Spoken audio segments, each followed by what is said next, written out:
dark side.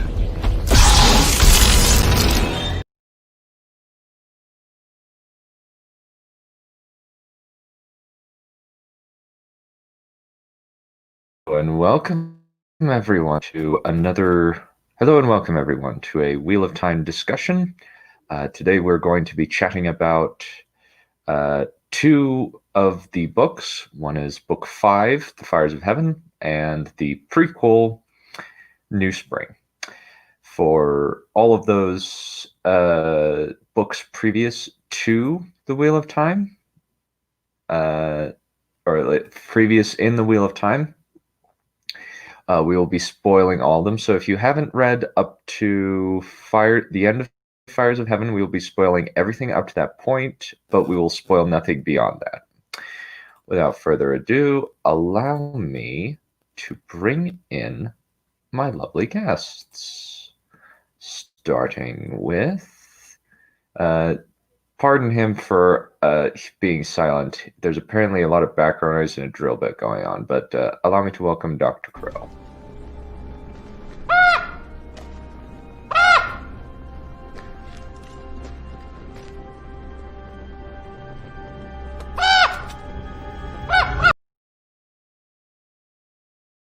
Okay, sorry. All right, I'll just keep it in, and he'll just join in when he arrives. Sorry. Okay. All right. Okay, then we will bring in.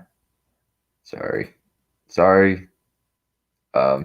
Everyone, Crow says hi from the back chat, and bring in Blue.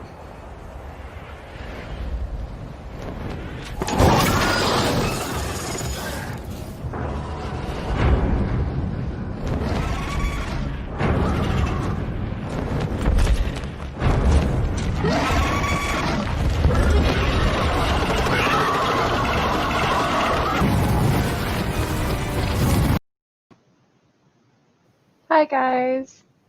Hello. Always a pleasure. How are you guys? How are you doing, Blue?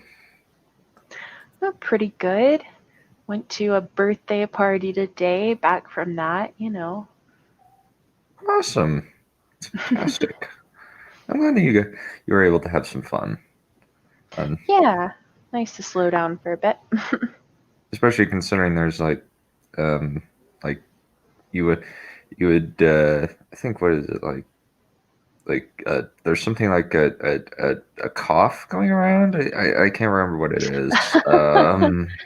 Yeah, that. Yeah. But yeah, that's fantastic that y'all are being able to at least meet up. Yeah, So my state hasn't really been that, I don't know, I guess controlling over the whole thing. But I mean, we're a really rural state, so it hasn't really had that much of an effect on us because we're not close enough to pass it back and forth quickly, mhm. That makes sense. Dr. Crow is unfortunately indisposed at the moment. He's suffering with a little bit of thing called background noise. Yeah. It's okay. Right now, I'm just tossing things around to the other Discord servers. Hopefully, some more people will show up, and some longtime fans can kind of just chat with us, ask questions, etc.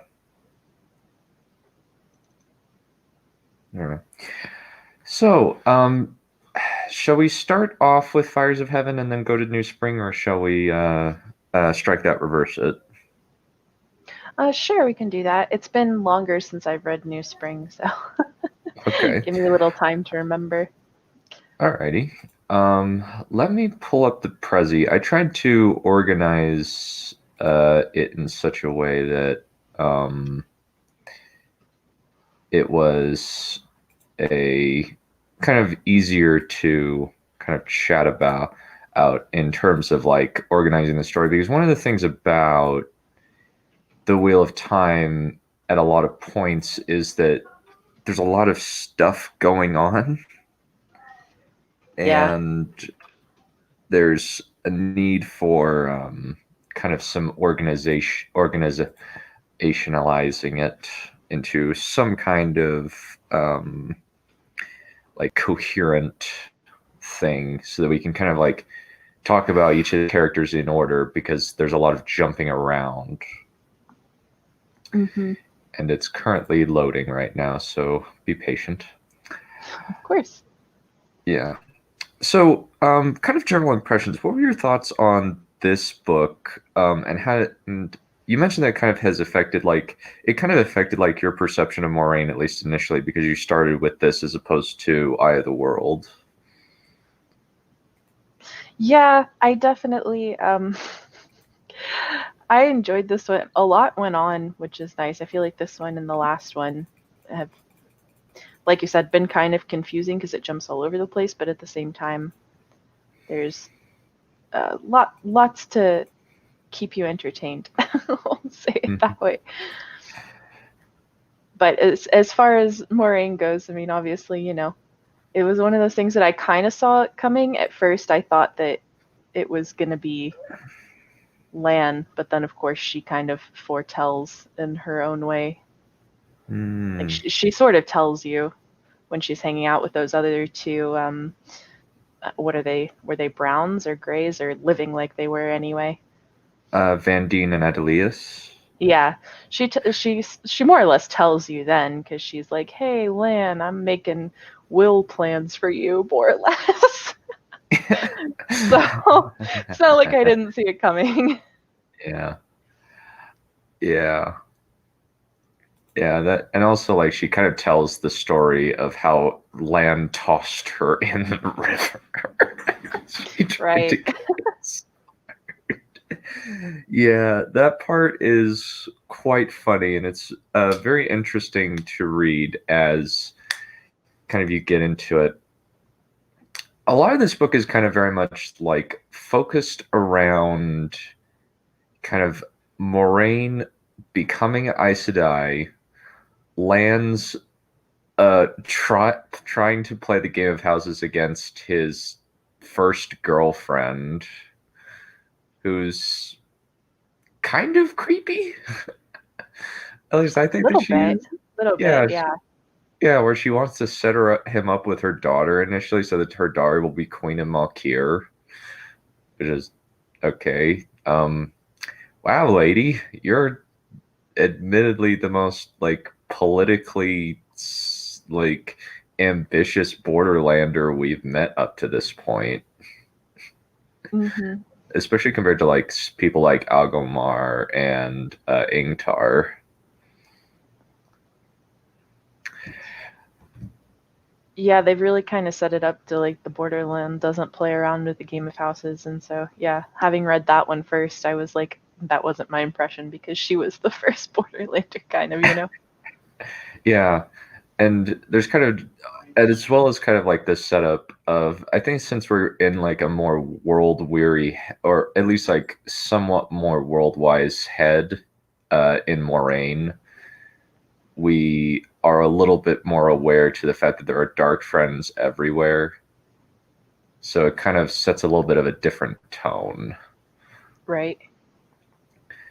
Especially since like we first meet like she's like frightened of getting caught throughout and has to say like like nothing about this Dragon Reborn prophecy, and that's where we start with Moraine and Swan Sanche's story. This is actually from the graphic novelization of the book, and this it was kind of the best that I could come up with of right after they become Aes Sedai. Okay. Yeah. Nice. I did think it was, I don't know. I don't know if the first time you probably read these the first time, right? I was listening to them as audiobooks, and so since I listened to this one first, it was like Suwain was how she was pronouncing it, and then it switched to Swan, and then I was like, and then it was like Suwan, and I was like, how many names does this woman have? Um, I actually listened to it, not read it. Mm, Um, I think that part of that is the fact. I think that that's kind of because this was actually recorded quite a while after Right. The other books, even written after the other books. Like my mom, who got me into this series, complained volubly and still holds a grudge against Robert Jordan for writing New Spring as opposed to working on Gathering Storm or Memory of Light, as it was called then. Since originally it was going to be one book that was the size of 3 Wheel of Time books. That was the concluding chapter, but then like the publisher decided to split it into 3 books because it was enormous. And probably would have broken most presses if they tried to write it that way. Yeah.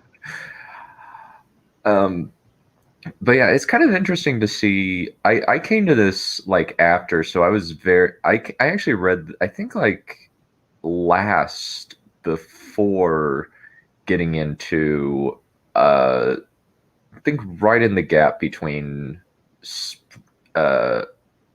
Jordan and Sanderson, where I was able to read / listen to it on discs that I got from the library.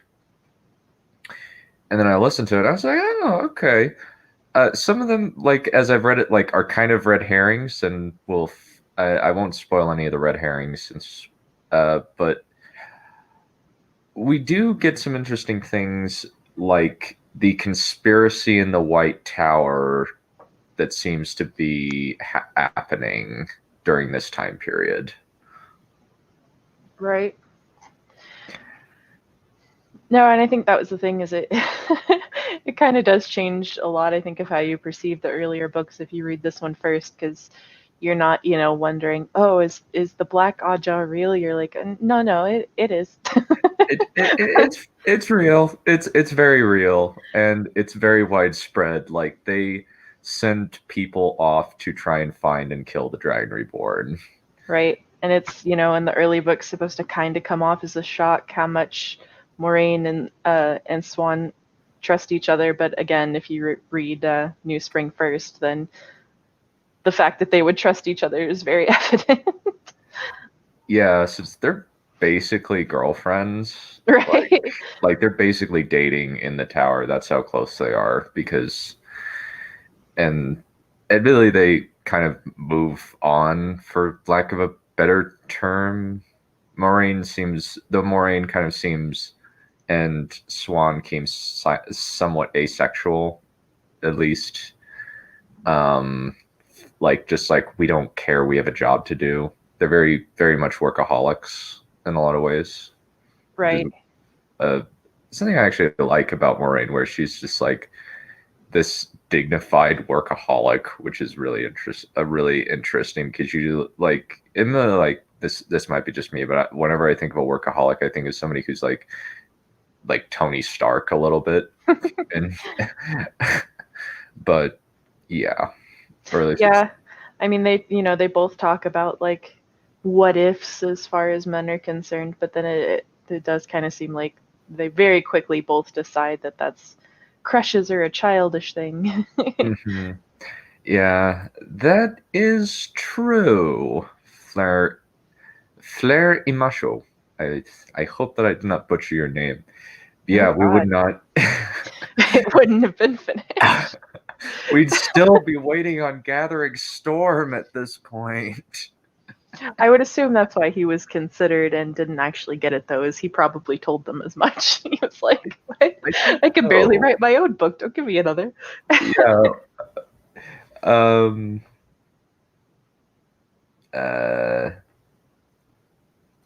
No. Please, no spoilers beyond the second to last book. Please, no spoilers. Please, Thunderous Bagel. Eggle. 1 second. I'm actually going to 1 second. I'm actually going to turn off viewer comments on this one real quick. I pretend I do not see it. Yeah. Yeah. Okay. I've turned off my guests being able to view the chat. And I'll just monitor it. No worries. No worries, Thunderous Bagel. It's okay. It's okay. You didn't know we were newbies. Yeah, it's fine. It's fine. It's fine. But yeah, George R. R. Martin would take a long time to finish this dang book. Like, it's taken him nearly a decade to finish his own second to last book, and I don't think he's going to finish this. It's probably going to be one of those unfinished stories because he's seems like he like has problems with like just slow writing and writer's block nowadays. I think from like, I don't know, little comments he's given here and there, it seems like his audience guessed too much of what he wanted to do, and now he's struggling to like subvert expectations. Probably, yeah. I think he's kind of may not like subvert expectations, but kind of write it in a way that's satisfying rather than predictable. Right, I think that's the thing. Like he's like, okay, well, since they already know how the story is going to end, that's even more pressure to make sure it's like I don't have the shock value to go off of because they already know what I'm going to do. So I have to make it like really satisfying in the getting there, which, you know, obviously the show kind of failed at. So Yeah, yeah. I think which that I'm like sure is stressful too. He's seen one person use that the same ending he was going to go for, right? And like crash and burn. So I'm sure that's a little daunting. yeah, yeah. I think we do have a lot of like I think like now that he's kind of like doing like all this history stuff and kind of I guess laying clues for it. But the thing is, because it's unfinished, the A Song of Ice and Fire like community has become a theory like swamp that you can get lost in. Yeah. Like just like there are so many theory channels for A Song of Ice and Fire out there, as well as like people who are rereading the books trying to extrapolate what's going to happen in Winds of Winter based on the um, current series, what's happened in the current series, what's happened in the history of Westeros that kind of ties in, that sort of thing. Thankfully, now that Wheel of Time is over, we can kind of just ask, so, what do you think is going to happen? And everybody who's read the series is fully aware of what is going to happen. And it's just fun for them to kind of see new readers. Like one really fun podcast called The Wheel Reads, highly recommend them. They have these really interesting theories and weird understanding of the metaphysics because they're only on book 3. Was that the ones you were telling me about where they like think everything is like super duper time travel based? Yeah. Yeah. Or at least like time travel Tam is kind of a meme that they've created akin to rhino milk. No joke, really. They think the time traveling Tam is a thing. They also think that the Shan Shan are like from another world. They're not just from the other side of the ocean. Mm. Ocean as they claim. Which maybe, maybe not. We'll see. Um,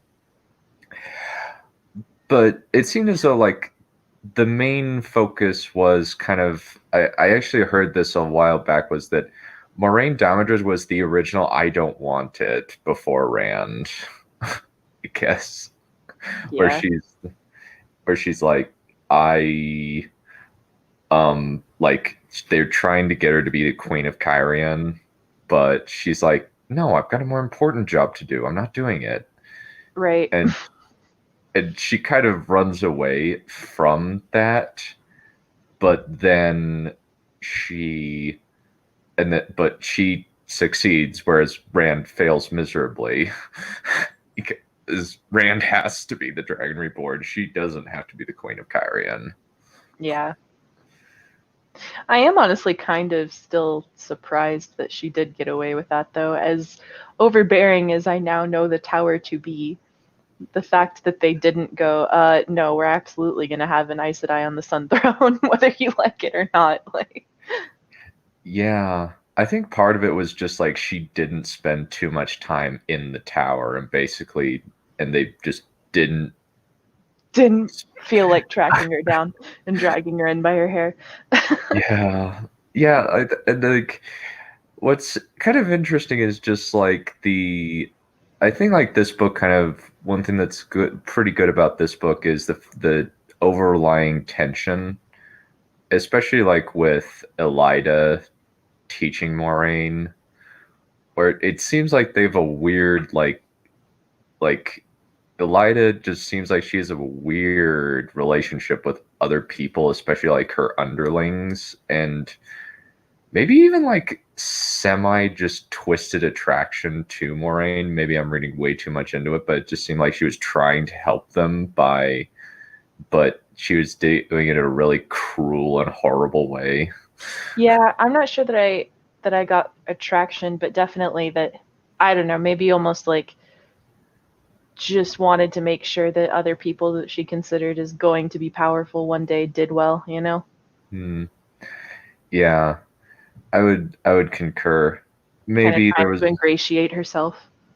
yeah, since they're technically about as powerful as each other, like in terms of as far as I believe that like Moraine Swan and Elida are about on the same level in terms of strength and the power. So, Yeah. but they're still developing and working toward full strength as of this book.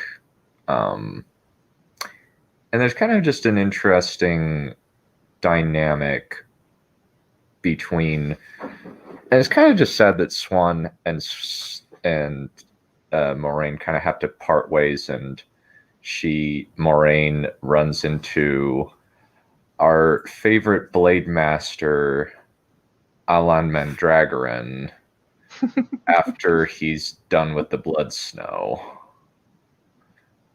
And he's just in the Borderlands, and yep, we are on New Spring right now. And we're just chatting about that, as well as spoilers for for 1 through 5. Nothing beyond 5, please, in the chat. I have muted the chat so that my guests can't see it. So you may talk about it to your heart's content. My guests cannot see it. But with Landman Dragon, it's very much he kind of goes south with Shinar. That's pretty much the main reason why he's at the Blood Snow, i.e., the final battle against the Aiel, where they finally like, we're done. We killed Layman Damodred. Out skis.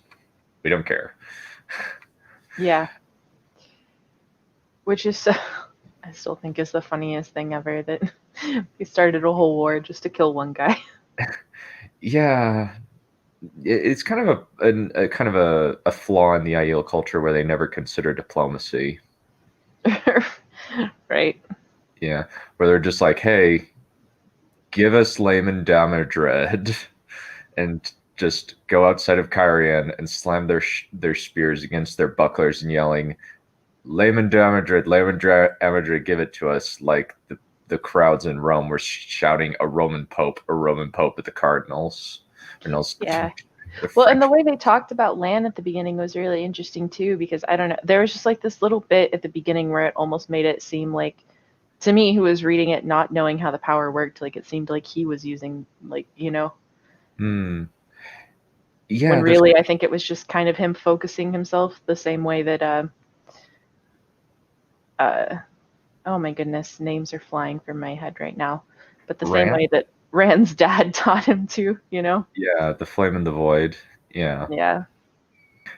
Yeah, it is interesting. Like, there is kind of an element of that, like even in other new readers, where you know that part in the Great Hunt where Rand fights off the Trollocs and Sidene with the sword in the forest. Hmm. They thought that kind of like the power enhances his swordsmanship skills, or it's just like, power can't do that. It can do cooler things though. Yeah. Much cooler things. Um, but a lot of the story of Lan is kind of almost like an Aragorn type story. Aragorn from the movies, I mean, where he's like saying, no, me being king is pointless. It's just going to get people killed. And it's him trying to, like, be the soul of propriety while still trying not to allow himself to be named king. This is the Yeah. big thing about this. And it is kind of going into Fires of Heaven. I think it's actually kind of relevant that New Spring and um, uh, Fires of Heaven are twinned because of the events that happened, but we'll discuss that when we get to it. Yeah. No, it was definitely interesting. Starting off with Lan's character, it was just like, I just want to go home to die. It's basically his whole outlook. It's like, Yeah, oh, poor Lan. yeah. He's just kind of like he just can't catch a break, poor guy. Yeah. Yeah. So I have a question. So kind of based on like your understanding of the series so far, would you say that this book is relevant or is not relevant to the overall story? Uh, Honestly, I would say not so much, just because it seems like a lot of the things that I, learned in this book, you still learn in the rest of the series, honestly, pretty early on, even in one way or another. Like maybe it's a little bit more detailed in some of the backstory, but again, it's still things that I think get revealed. mhm. I think one person suggested that you actually read the New Spring like after Crossroads of Twilight. Somebody suggested that, and I was like, you know what?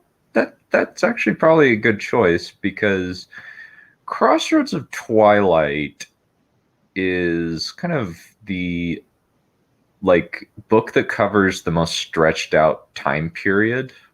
It covers about 14, somewhere around 14 or 21 days, Mm, and it's really stretched out. And it's kind of almost a filler book before you get to Knife of Dreams. yeah. And it's an interesting it's kind of interesting. I'll get to my summaries of that when we get there. I hope they will be amusing, because I feel like I can easily sum up a lot of Crossroads of Twilight in like two two or three two or three sentences of what exactly happens. But yeah, I mean, there was just so much that, like I said, the Black Aja, the fact that the Black Aja could lie, the fact that Rand, I knew Rand could trust Moraine. There were all sorts of things that I think were supposed to be left questions in the earlier books that weren't because I had read this one first. As So it well did kind of take a lot of the suspense out of the first few books. like and kind of like another thing is like, is Moraine a friend or foe? Right, exactly. If you read this book first, no, it's like 100% she is a straight arrow, um not want doesn't want to do the wrong thing, wants to do the right thing, and there's no Right. like duplicity about her. Yeah, and knowing from the very outset too that, which I mean, I guess was relatively straightforward. I don't know. I think in the first book maybe there were a couple chapters where they didn't want you to know which of the three of them she was the most interested in. Which, of course, again, like I said, if you read New Spring first, then it's pretty obvious. But Yeah, yeah, it is. Like there kind of is a lot of changes with, and like it's kind of interesting that like Moraine gets out first, but Swan is kind of stuck in the tower, doing what she will eventually do in book five, which right, is be a spy master, for like it'd be like this like person who's like holding all the strings. yeah. But I mean, don't get me wrong. It was a fun book to read, especially for the, Mhm. I mean, it's always fun to read the like magic school setting books, which I feel like that one was much more than any of the rest of them are. Hmm. Because it's like Okay. while you're in the White Tower with students occasionally in the rest of the books, it's not. they're not behaving the way the students are supposed to. Mm, They're yeah, kind of breaking every rule there is. yeah, they're kind of thrown to the wolves a little bit, a lot Right. worse. Where they're like, "Hey, go after the Black Aja. Where you're the only ones I'm sure I can trust. Go." Yep. Like, Swan, are you nuts? I question your decision-making skills right now. You're sending a bunch of untrained girls who get their butts captured the first time. Yeah. Their first mission, they get captured really quickly. Admittedly because they're betrayed, but also it's just like, yeah, you you needed Matt to get you out of that problem. Mm-hmm. Yeah. But then an interesting part of Moraine's story is we meet a character by the name of Cadswain Malydrin, who she immediately believes is black because she's kind of aggressive and pushy. Yeah. Which I think was another great way of kind of showing off Maureen's youth in this one. Like, she's like, "Oh, you are mean to me. You have to be pure evil." Yeah. Yeah. It's just, it is kind of funny where it's just like, she has to be Black Aja. She has to be black. She has to be evil. And there's kind of just that thing of, wow, this this woman, like, because the woman doesn't really say anything that's Black Aja-y, just like remarking on Moraine's strength Yeah. and like saying you can't leave. Leave is like, and Moraine's kind of willful and says "F you, no," and slips out. Right. With Swan's help. Uh, she's most people's least favorite character. But yeah, But she doesn't really do much besides be annoying for a bit. yeah, At least to where I've read. yeah. She's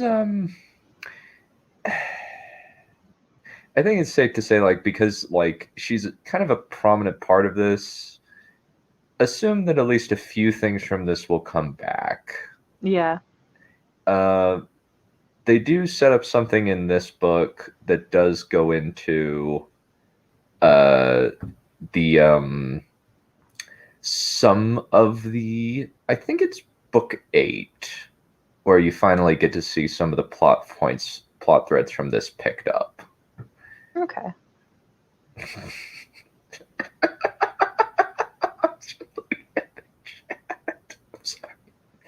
Okay. Okay. Calm. Calm. Calm. Okay. But kind of like we do have kind of like a more typical mentor character in the form of uh Bukama with Lan. He's just this kind of curmudgeonly, grouchy old man who just hates everybody. At least that was my impression of uh, the. Uh, um, at least that was my impression of Bukama. What was yours? Yeah, no, like I kind of the entire time, every time I like read anything with him in it, I was just imagining him as like a grumpy dwarf. Like they didn't, it's not that I don't think it physically said he was short or whatever, but I just saw like a dwarf, like Lord of the Rings style, because that was the type of attitude he had. Yeah. Breathe. That's the key. Breathe. Yeah. And they do meet up with another character named Lane, who does eventually turn out to be a dark friend. Yep. And they meet up with him, and Moraine, Lan, and meet up in Chachin, which is a very interestingly designed city, which makes sense because it's various tiers of city with the palace in the center. Right. And it's just, yeah, it's going to be really difficult for an enemy army to attack this place. Like, especially Trolloc armies, because Trolloc armies are stupid and they don't really use siege engines. But yeah, it's a great city. It's a neat one. We do kind of have a little bit of political maneuvering because between Lan and his Karnaira first lover, who snatched him up when he was like, what, like 16 or 18? Yeah. Or it's like, wow, not shying away from the predatory stuff. No, just not at all. Yeah. And they're just like, no, it's totally normal. You have to have an older woman show you the ropes. Duh. It's like, yeah, all right then. Wow. It's like, wow, Borderlander culture is pretty weird. But then kind of the main plot kicks in, and Lan like asks Moraine an honest question of like, why didn't the Aes Sedai come to Malkir? And she's like, they did. We just decided to go back when it was clear that they'd lost. Yeah. And I think that really like sold like them. It started that friendship between them, and then the fight against the Black Aes Sedai and Lane also helped. Mm-hmm. Where they're looking for, where the Black Aja is looking for the Dragon Reborn, but they don't know he's a wee babby at this point. They just think that he's out there. So if anybody displays like weird survival abilities, which might mean they could channel, might mean not. Yep. Like that poor kid who and his dad who get thrown off the balcony. Ooh, welcome. Crow. Hey. Hey, you sound miserable. How are you doing? Miserable. Oh, dang. What's been happening, bro?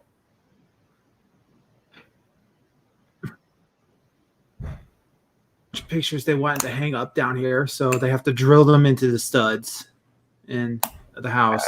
Wow. And that's just making a lot of noise. I was like, all right, that's fine. Not going to be on the stream, but done until 7. Yeah, I'm so sorry, man. I mistyped. I'm so sorry. It's all right. Yeah, that's all going on. That's all happening, and I'm trying to convince them that can they just do this later? And they're constantly asking why, so I had to tell them about this. And now this is out, and my family is not particularly ones about chasing dreams and stuff. They're like, nah, you're never going to make it anyway, so don't even bother. Oh, dear. It sucks. And they were already not too happy about me having the magic, but as long as it like was a hobby, now that they're like, where's this writing coming from? And now they want to read it, and it's just That's rough, buddy. Sorry to mess up your day. I apologize. Oh no, my day's been messed up long before this. Oh, ouch. So where are we in? We're kind of near the end discussion of New Spring. We're kind of near the end of New Spring, kind of at the climax, where kind of Moraine kind of proves her mettle for the first time, or at least gets her. I didn't even get to talk about how. Done. You cut out. Sorry. So basically, this book is Aes Sedai High. Yeah, kind of. Yeah. Yeah, it really is. That's not an inaccurate description, actually. Where it's like kind of, and Moraine and Swan are kind of like, they're kind of an item, I guess. Like pillow friend, like they're like firmly pillow friends, and even like other people throughout the series are saying like, yeah, they were pillow friends, they were dating. Yeah. It's Yeah, it's This, yeah. this book was really, really needed at the portion of the Wheel of Time that I read it in, because I read it right before Fires of Heaven. Mm-hmm. And up until this point, Swan and Land had almost no personality. Just Yeah. Now you know why I like Land. yeah, now I know why you like Land. Land is awesome. Their archetypes was mentor and badass wizard, badass warrior, and it's like they needed like a little bit more. Well, It's and I just feel like like so much Fires of missing Heaven. from them, and this book really brings it.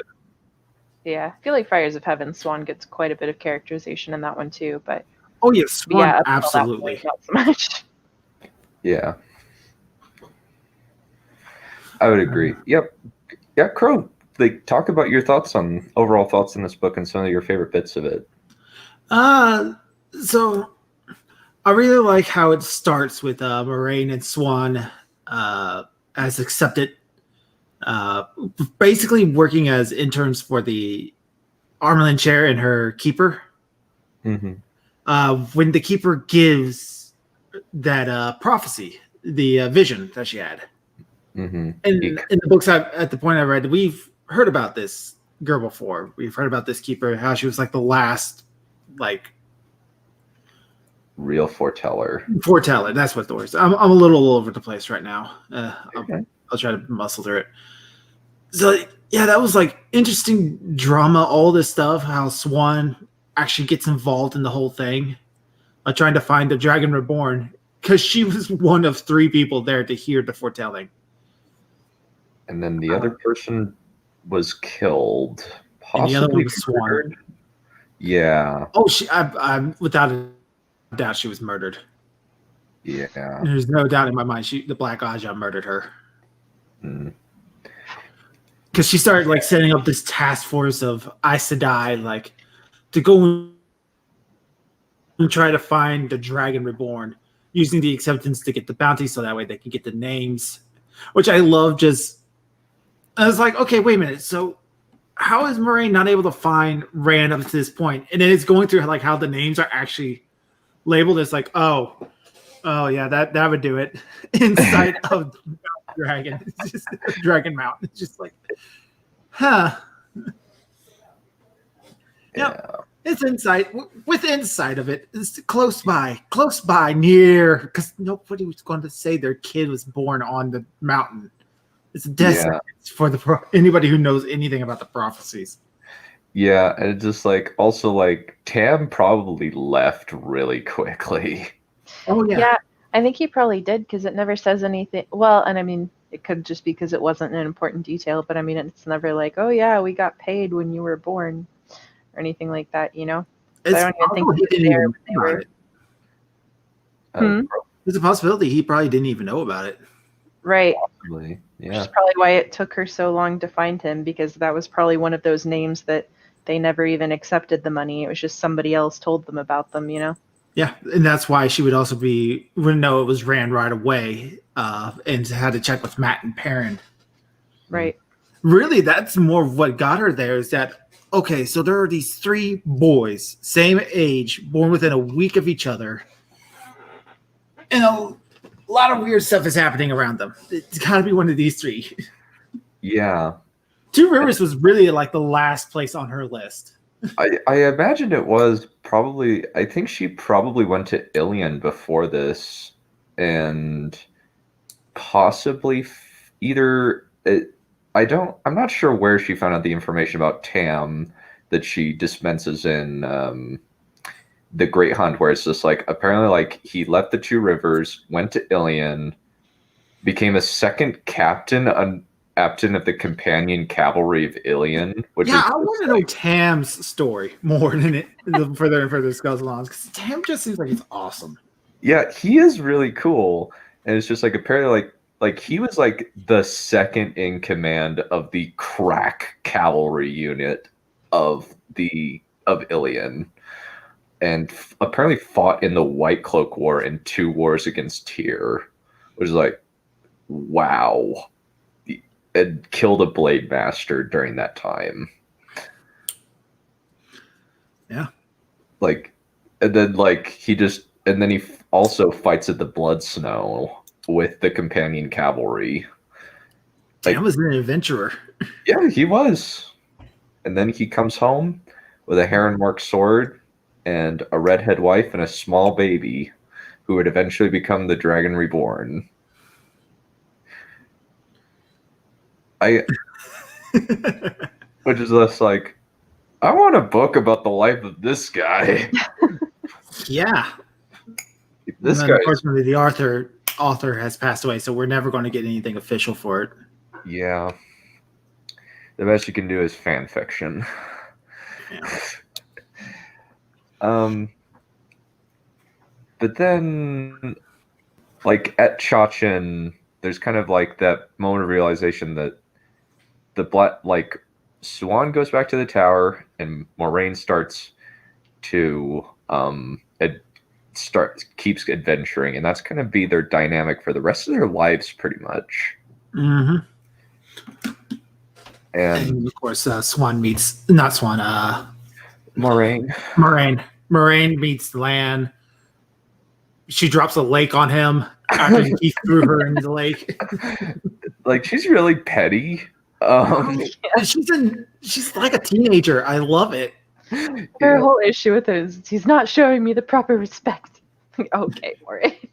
And then she six ants on him. Ants and flies and bees. And he just is miserable, but he just grits his teeth and keeps going. Which is just hilarious to me. Land is just all business. It's hysterical to me that as mean as she was to him, he only accuses her of being Black Aja for like 0.5 seconds. Before he just is like, oh, okay, she said it's this other woman. I guess that makes sense too. Like, why would you just believe that? Yeah. Clearly, this man does not hold a grudge. Yeah, and then when she bonds him, like, she just tells him her story, and then he like kneels and allows her to bond him as her warder. And I think apparently Robert Jordan was planning on like making it a trilogy of prequel books or something along those lines. I don't think that this was meant to be the one and done. I think there was meant to be more. No, it doesn't seem like it at all, because like, unless there's, again, more in like the main series that I don't know, it seems like there's a lot of questions that it asked that it didn't answer, like how Swan becomes the Amerlin seed or whatever, like. Yeah, the only like there's all this upheaval going on, and then just when you come back in the first book, it's just not talked about. Die rather easily. One at a time. I couldn't understand what was being said. said. They have like another friend who just kind of vanishes. I'm sorry. Yeah, Mirelle. Was it Mirelle or which one? Yeah, does she ever show up? So is the other friend who was doing all the eye stuff? Mirelle. So she's actually the one that Moraine is saying to Lan that she'll pass the bond to if she should die. In Great Hunt, I believe, is when she tells him, and he's holding it over her head through quite a bit of 3, not so much in 4, but then in 5. We kind of see the fulfillment of said promise, but we'll get to that in a minute. So, any other thoughts on New Spring before we move on to Fires of Heaven? I like how it sets up like how the hierarchy of Aes Sedai work. Like they can instinctively tell who's more powerful among them. Mm-hmm. And not even just who is more powerful, but potential for power too, because like everyone was telling Moraine and Swan from the very beginning, like that they were going to be more powerful, Mm-hmm. And we also got to see the test of how to become an Aes Sedai, which kind of messed up. Yeah, I was really glad they only went through like 3 of them, because I was like, oh. Are we going to go through all 99? Is that what this is setting up? Like, Yeah. This is like 99 of them. This book is really short to go through 99 of these. Yeah. Yeah. But where we get it's a good like, image of what they're like. They are brutal. yeah, Aes Sedai are dicks to their students. And they're like trying to have an exacting standard, but it seems more like psychological torture so that they don't break under pressure. Oh, yeah. And there is some, the spider thing. You know, like spiders?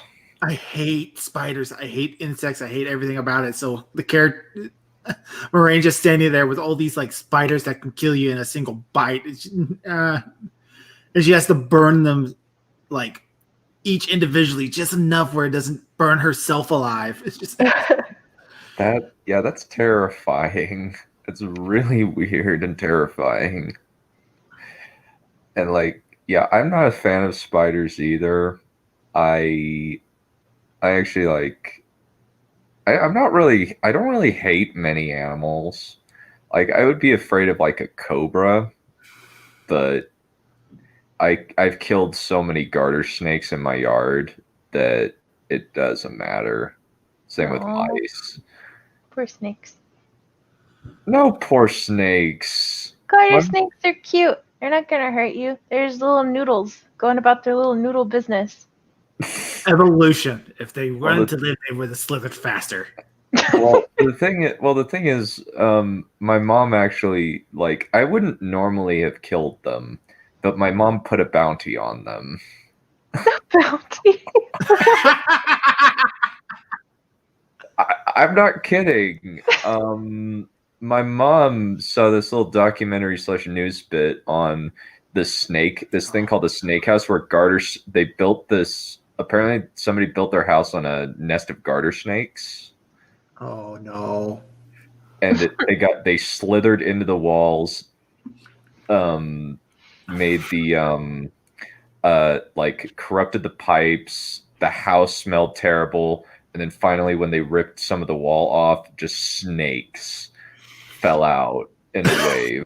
But it's Okay, well, garter that snakes. sounds terrifying. They're harmless.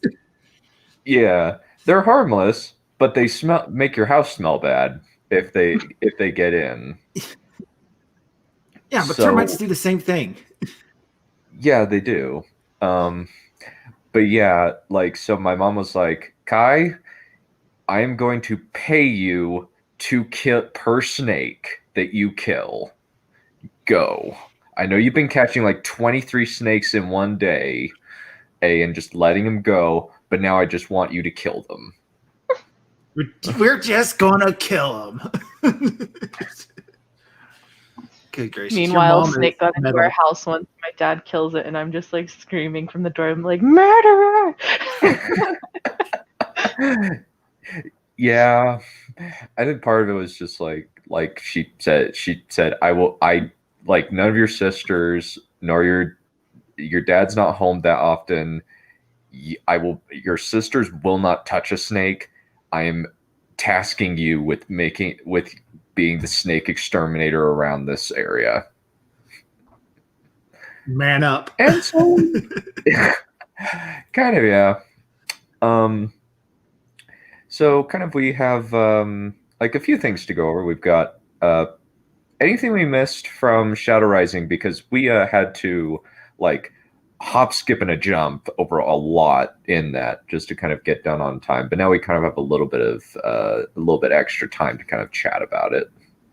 I honestly don't remember. That's totally fine. There's a lot in Fighters in Heaven. I Let's think just do a it's quick fine to basic start that overview. Yeah.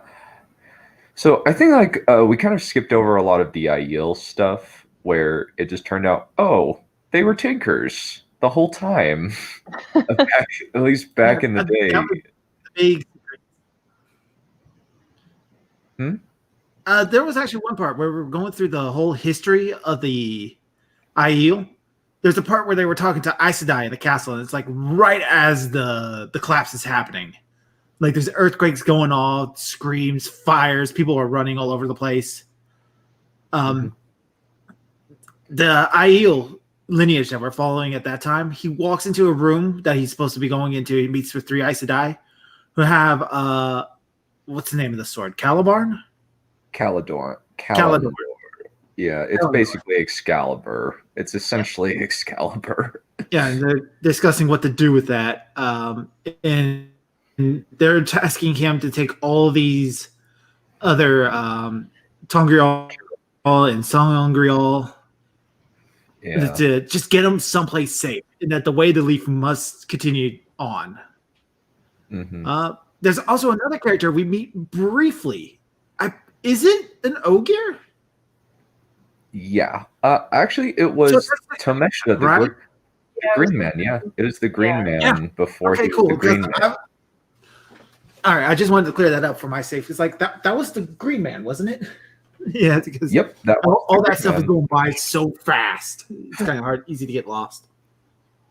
And one thing that I did find interesting is that Rand's ancestors actually had a connection to Lanfear from near the beginning, where one of the first ancestor that we see through was apparently serving Lanfear. Yes. Miran Aranail, the person who broke open the Dark One's prison. Which is kind of an interesting thing. The cycle continues again. Yep, the cycle just keeps going and going and going and going. The Wheel of Time has a huge thing of like butterfly effect. Mm-hmm. Like this thing in the history happened, and it caused this thing to happen, which caused this thing to happen, and this to happen, this to happen, to this to happen. Mm-hmm. Yeah.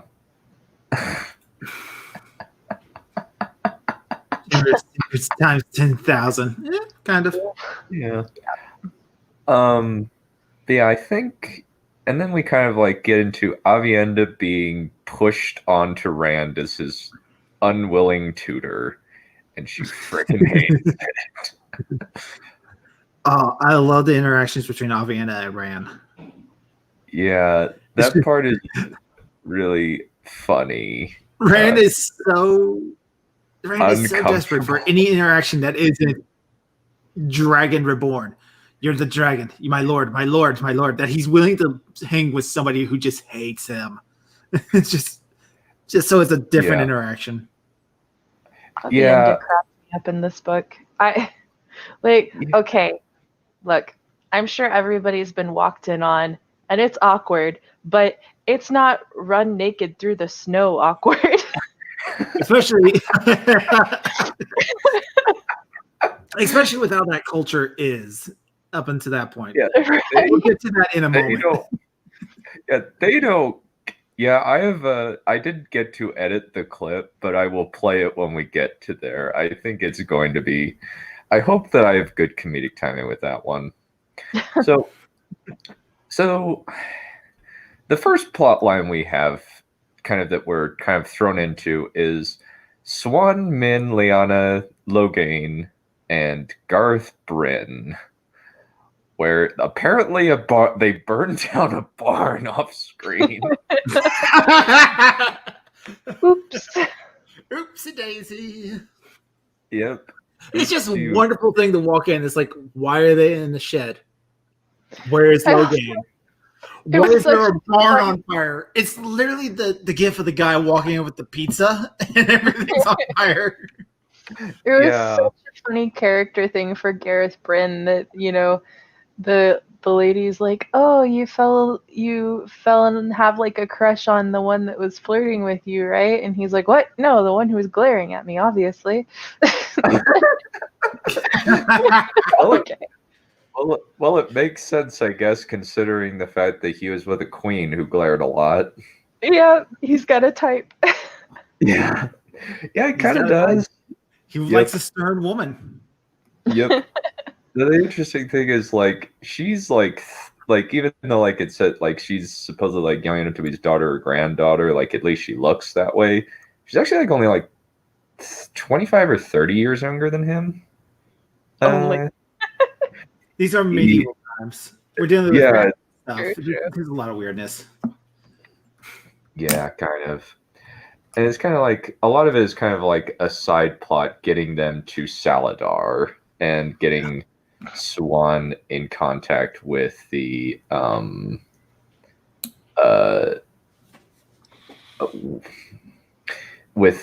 rebel Aes Sedai and setting up the rebel Aes Sedai as a plot for the next few books, because Scum. yeah, essentially yes, they have now that the White Tower has split. There's now a rebel faction that is somehow near the opposite side of the continent. Aes Sedai move fast. Yeah, they move fast. They don't stick around in places too long. Yeah. Sometimes kind of iffy on like how things are working. Like, Yeah. people seem to be able to get to where they need to be, kind of how The almost plot dictates. Yeah. Like there is, it takes time to get from place to place, but it's like a D&D adventure where the dungeon master forgot to make a map. Is there an official map for all this? Yes, there is. So let me find it actually. One moment. It's kind of hard sometimes to keep a mental image of how far country from continent country to country is, kingdom to kingdom. Yeah. Because like Tyr is supposed to be like this swampy, boggy, almost like Louisiana. I think that's Ilion. Tyr is kind of, but yeah, Tyr has a problem with Tyr, and like the main capital city of Tyr, is basically like people walk around on clogs, especially in the mall, which is like the poor district. And all of that's down there, and then there's Ilion is supposed to be south of that, I believe. But then if you go west, Perion and Andor, and they're supposed to be, Andor is definitely like your typical fantasy kingdom, European, all that, with the two rivers south in that area. But then if you go too far north of Perion and Andor, you'll hit the Aiel Waste. So it's like it's all a little all over the place. It gets confusing easily. Yeah. Oh dear, I have multiple tabs open. My thing is gonna. I hope my thing does not crash. Oh, I just dragged the string to a standstill. I'm sorry, everybody. Oh no, you're fine. You're fine. 1 second. 1 second. Am I still coming through okay? Yes. Oh, okay. Yep. So it hasn't died yet. Okay. Uh-oh. Am I dead? He's back. All right. You stopped talking the moment you said it, so it hasn't. Okay. So essentially Tar Valon is like upper, kind of like it's north of Kyrian, but it's also like slightly north of Kyrian, and then like near on the border between White Cloak territory and Altara, which is like the opposite end of the continent, is Saladar. Yeah. Somebody forgot to turn fast travel off. Yeah. Or maybe like they just kind of like, oh, we lost Blue. Oh dear. It's probably because the video is uploading. Probably. Please stop doing the not responding. It's annoying. Blue, don't leave me with this psycho.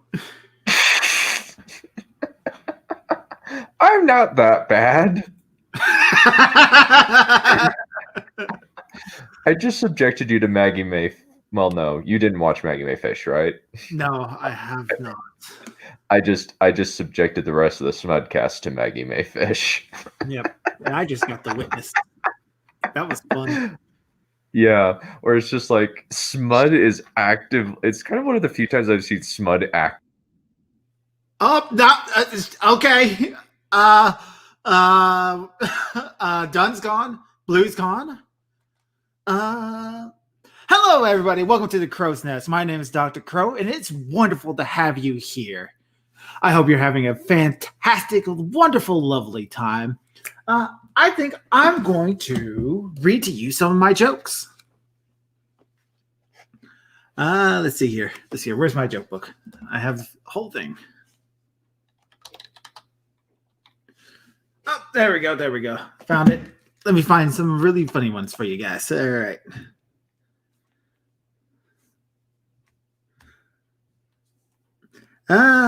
Here we go. What kind of music is a balloon scared of? Pop music. Why do plants hate math? It gives them square roots. Hey, I got millions. What is the slipperiest country in the world? Greece. Yay! Keep them coming.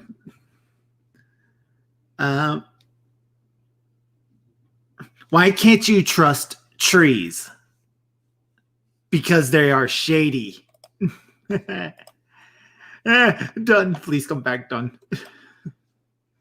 I'll actually see if I can get into chat just to see how you guys are doing.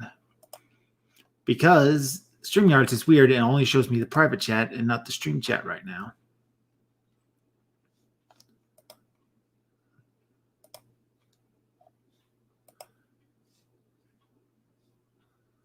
All right, here we go.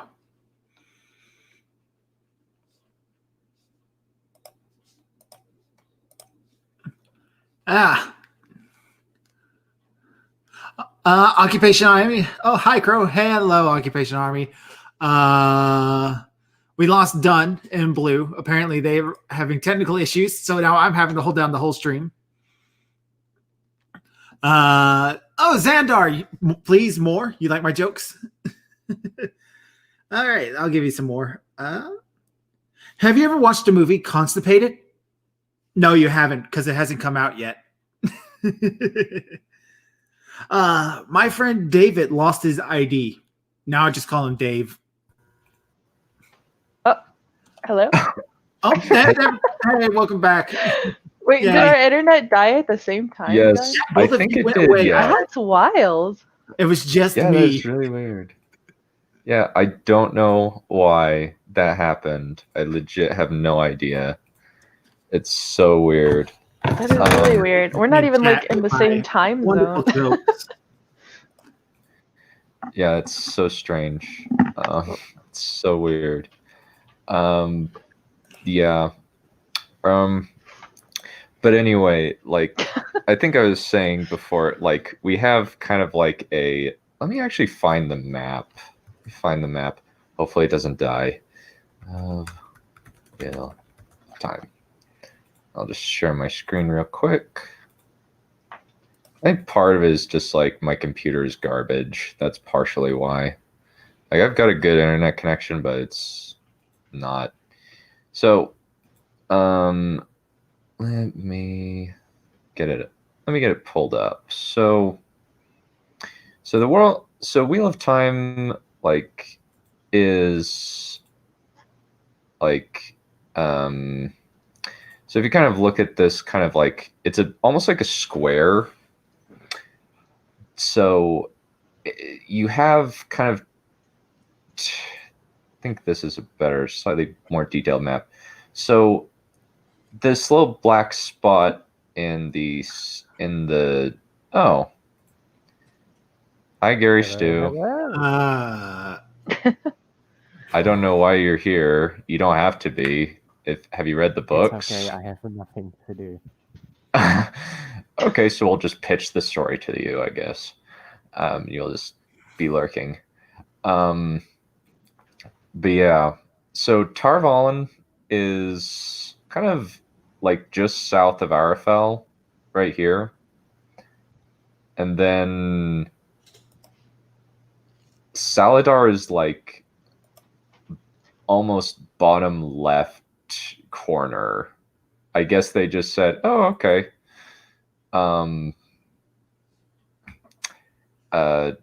Fast travel, like they just said, "Oh, well."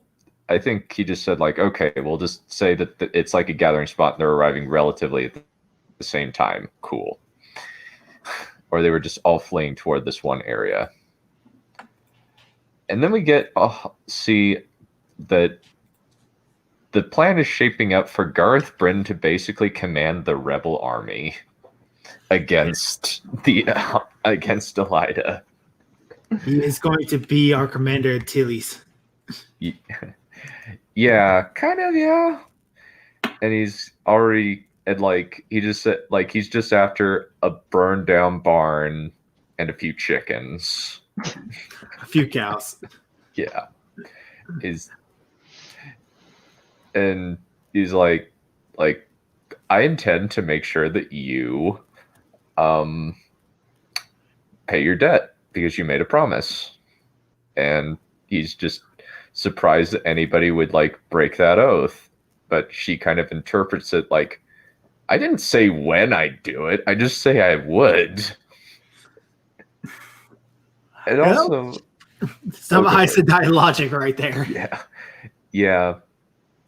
But also, like, I think, like, the 9-horse hitch or the midnight ride, like, is kind of a, I think it's a very humanizing moment for Swan where she's like, oh, I hate this. Or she's like, the innkeeper says, hey, I don't care if you can sing, show us your legs. It's like, huh. Yeah, I feel immediately bad for you, Swan.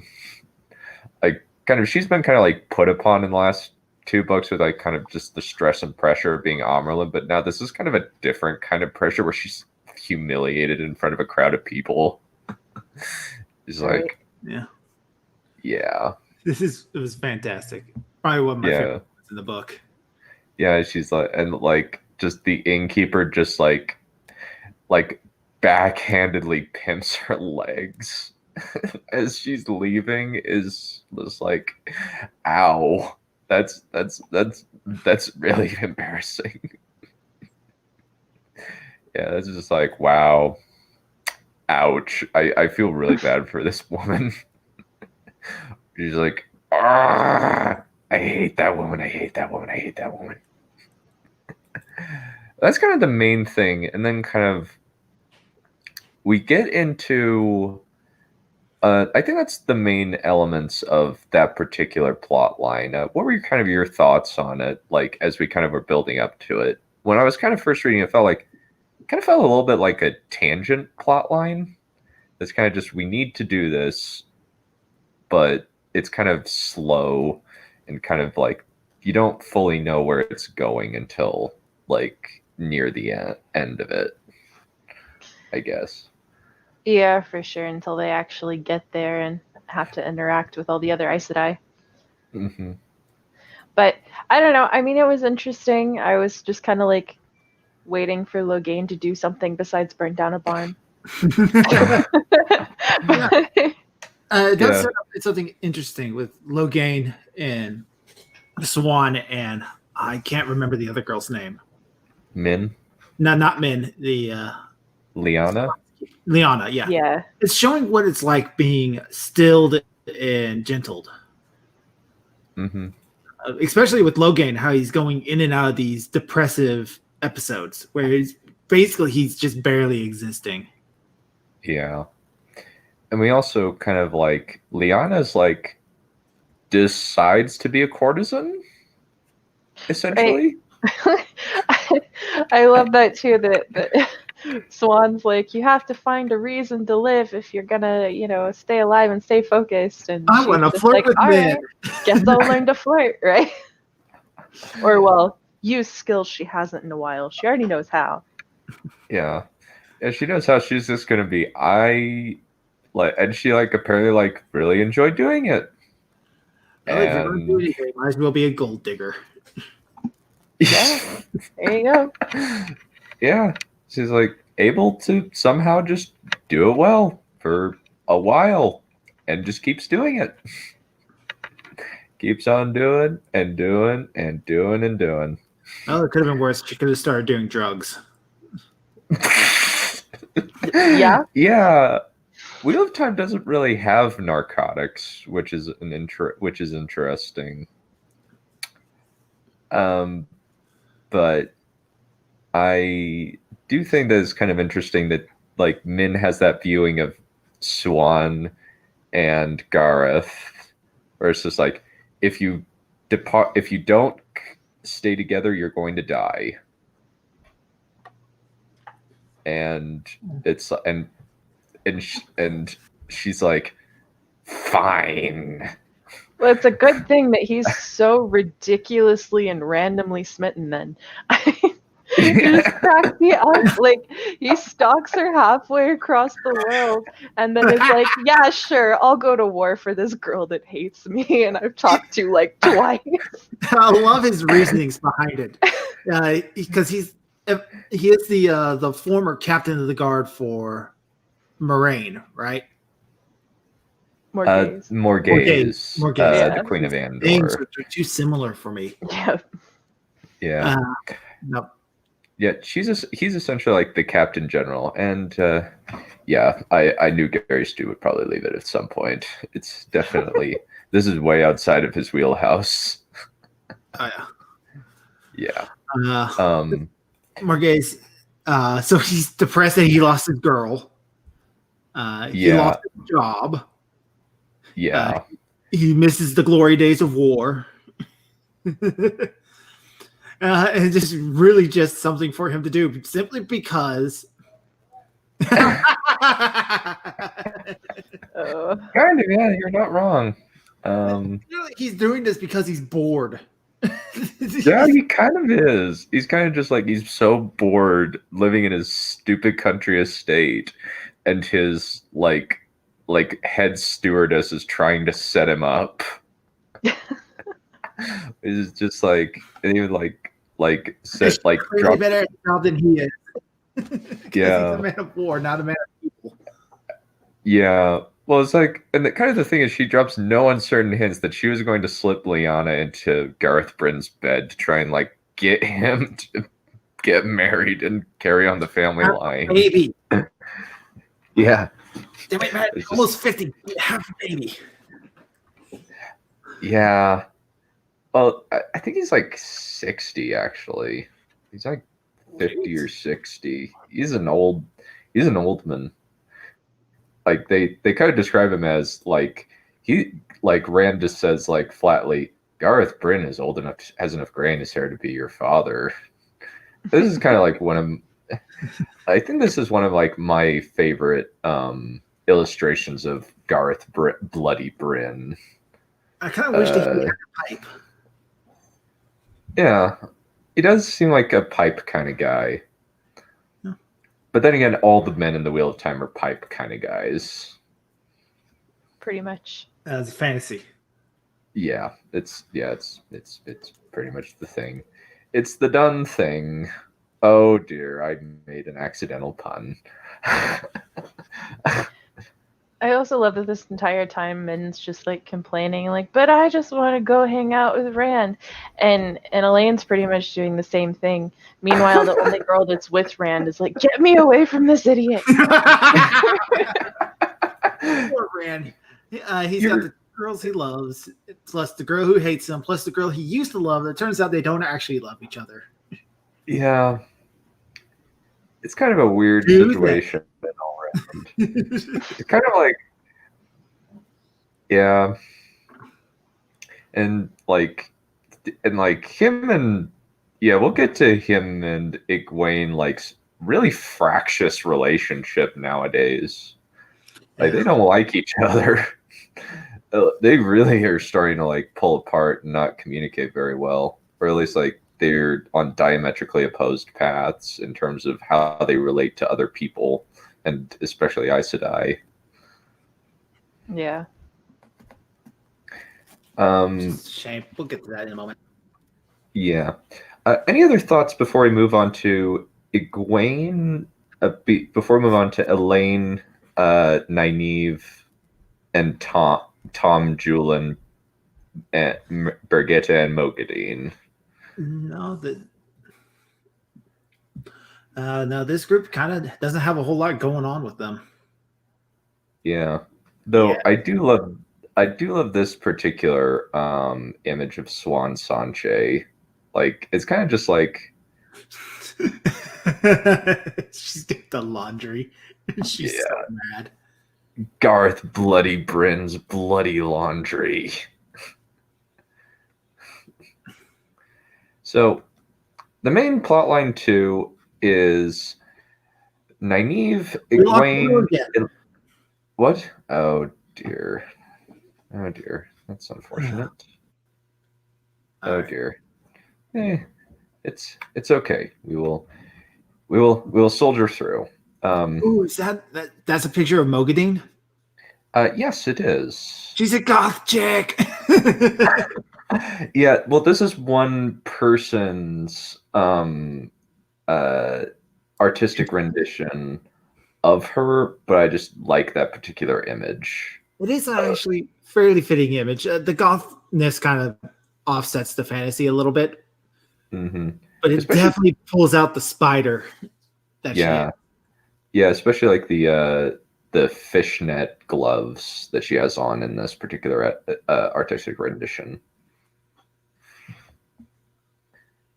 And then like there's the spider web around it. But yeah, that's kind of an artistic rendering of Mogadine. And a lot of it is basically the hijinks of Elaine and Nynaeve butting heads with each other. This is my favorite arc of this book. This is following this group is the one I really wanted to do. Yeah. Dude, you're married. I'm a terrible person. It had nothing to do with that. I know. I just couldn't. I'm sorry. I'm sorry. Funny. Yeah. It's done. Yeah. Get out of the gutter, pervert. Yeah. Yeah. I have the thing for that. One moment. Yeah. I am sorry. I couldn't resist.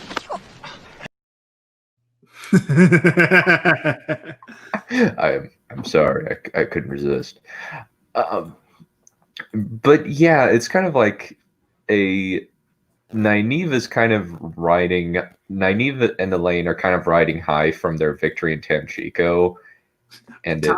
Where we just took on 11 Black Aja in a Forsaken and won.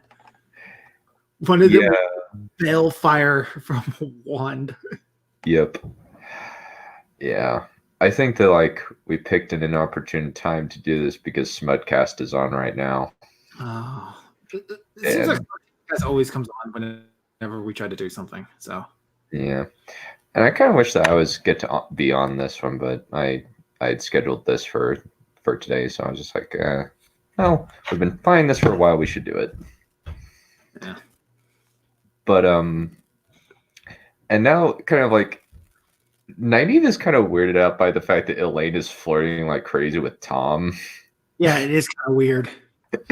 Yeah, it's just like he could be your dad.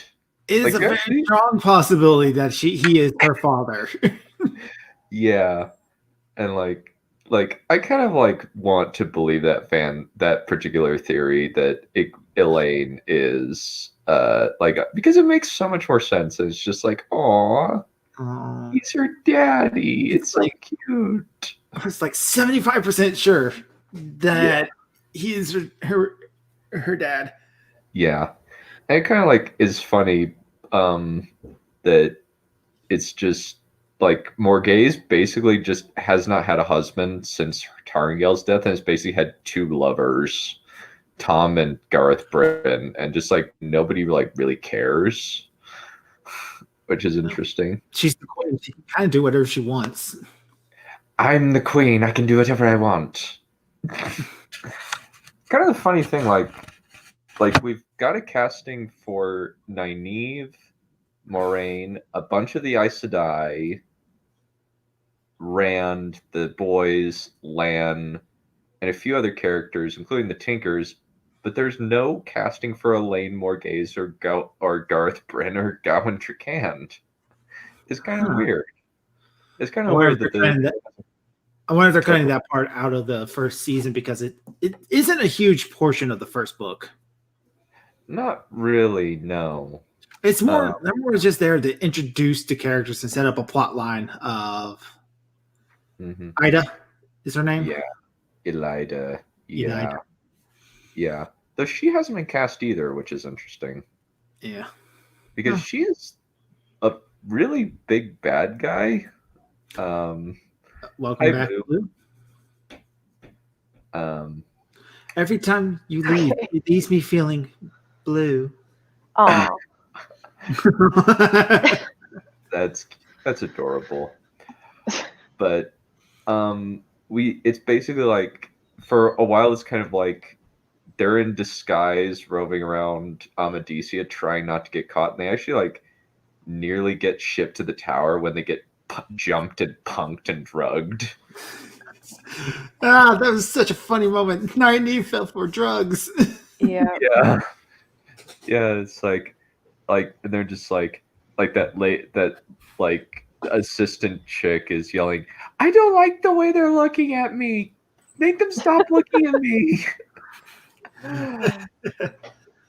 It's and I love like the secret codes and stuff that like the yellow Aes Sedai were using. Like it's so cool. Like I love the spy stuff that we get to use. Yeah, and it kind of like seems like they're bringing in the notion of like networks of eyes and ears, where they're bringing in espionage and stuff, right, more into the story. This book for me was weird with Tom and Elaine, and like I like that she found out that he was kind of like her dad, like at least in taking on that role. And then was like, I'm just going to hit on him for a while. Why not? Who does that? Sugar daddy. Yeah. I know in the show, the guy they've cast for Tom is actually not like, he's actually like not a bad looking dude. Well, apparently Tom's a pretty handsome fellow. Yeah. Like he got like Dina in Great Home was like, "Hey, you pretty hot." He can sing, he can dance, he can juggle. Let me tell you this right now, Dunn. Learn some card tricks, all right? Oh my gosh. Apparently, like sleight of hand, it gets the girls. At least according to Tom Maryland and yourself. Let me prove it to you. Blue, if a guy came up to you, did some really cool magic, would you not find that attractive? No, probably not. But I mean, each their own. I'd be like, "Oh, well done. You learned a skill."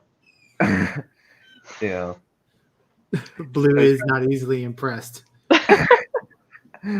Well, Blue has a boyfriend who I imagine is very, very attractive. Yes. I guess going by that, my type is grumpy, intelligent men. Running with the wrong crowd. Yeah. But it's kind of interesting. Peering into the back of my face. So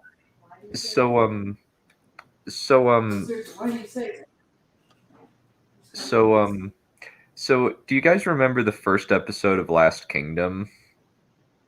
Just out of curiosity. Mm-hmm. The guy who plays Kjartan, the guy with the one-eyed son who sets the fire, that's the guy playing Tom Maryland. Oh, that's interesting. Yeah, and he's like actually like I was surprised that I was initially imagining him to play a White Cloak or a Forsaken. I was not expecting him to be like Tom Maryland. Yeah. I was thinking that Roose Bolton was gonna be Tom Maryland before, or Jeffrey Bornhold before, like him playing Tam. Because Blue, did you know that Roose Bolton from Game of Thrones is playing Tam Althor in the TV show? I didn't. I could see it though. Yeah, he's a good actor. He mostly plays bad guys, but he could play a good dad after playing a really bad dad. Yeah. Yeah. I imagine he's a lovely person in real life. He's not a psychopath like he is in the book, like he is in the show. To be fair, everyone in that show is a psychopath. Just Yeah, varying true. degrees of crazy. Yeah, there's varying degrees of crazy. And some craziness comes in at the end, but we'll talk about that another time. But yeah, and then they get like they get seen by Galad, and they're like, "Run now! He's a white cloak, and he'll do whatever's right. So we need to leave." Yep. Even before that, I want to talk about like the whole, like the Taylor and all that situation that went down. And we Yeah. hired one guy to come get the cart, and he shows up after they made their great escape, and he's like, "Well, Okay. I don't have I have anybody to money." take with me, I guess. I have this cart full of supplies, and I need to get home to my nagging wife and her even nagging mother-in-law. I wonder what it's like over here this time of year." Something tells me we're going to see that character again before this book series is done. I really want to meet that guy again. I want to know what he got up to in the meantime. I kind of do too. We'll see. Wait and see. We'll see. I'm stealing that for a D&D character sometimes. It's like, huh. Yeah, he's a little NPC who gets a life of his own for a few seconds. Yeah. And throughout it, we have this little plot line. We have Brigitte Silverbow, and she's feeding them information about, like, apparently Ravine, Samael, Lanfear, and Grendel, who I wish I could show. This guy actually does a lot of interesting artwork for Wheel of Time. At least he did a lot of interesting artwork. Unfortunately, I can't show Grendel's on screen because it is definitely NSFW. It's like, thank you very A much. really random character to just not say her work art. Yeah, At least at this point, maybe he gets more prominent. yeah, she gets kind of a little bit more prominent, but kind of for a lot of it, like the very first prologue that we have is kind of from the bad guy's perspective. Yeah, we finally get to see what like some of the Forsaken are up to. Yeah, we get Ravine, Samael, and Lanfear and Grandal, and they're all planning something. They're like, Randall Thor is getting a little bit too strong, so we need to figure out a way to kill him, or at least capture him. Yeah. And so that's kind of the main thing that they're doing. And they and essentially the plot kind of goes into Elaine and Nynaeve join a circus. Yeah, we could have them. And it's clear the guy's outfit is based off the classic ringleader, who is Ringling Brothers. Barnum and Bailey specifically. Yeah, Valen Luca in this book is hilarious because he is trying really, really hard. He's trying so hard. And he's swinging for the fences. He quickly became my favorite character. Yeah, he's trying really hard to hit on Nynaeve, kind of Elaine, but more so Nynaeve, and she's like sawed-off punk. She's just having she's almost unaware of it up until the very last moment. It's like, wait, what? He's like, hey, I want you to be my baby mama. She's like, I want you to have my what? babies. And I'm like, oh, you gotta be kidding me. That's the one you go with?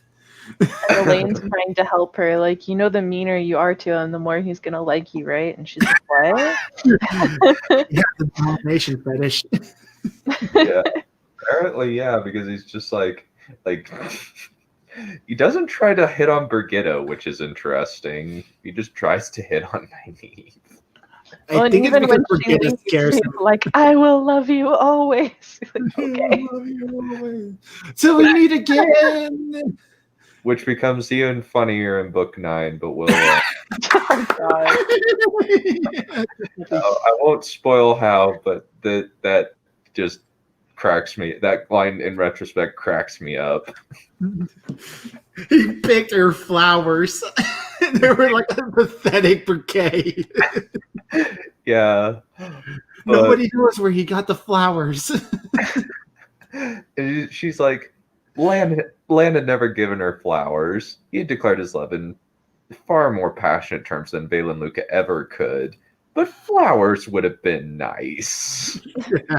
Oh my gosh, I love so much that Brigitta just didn't believe Elaine when she told her she was a queen.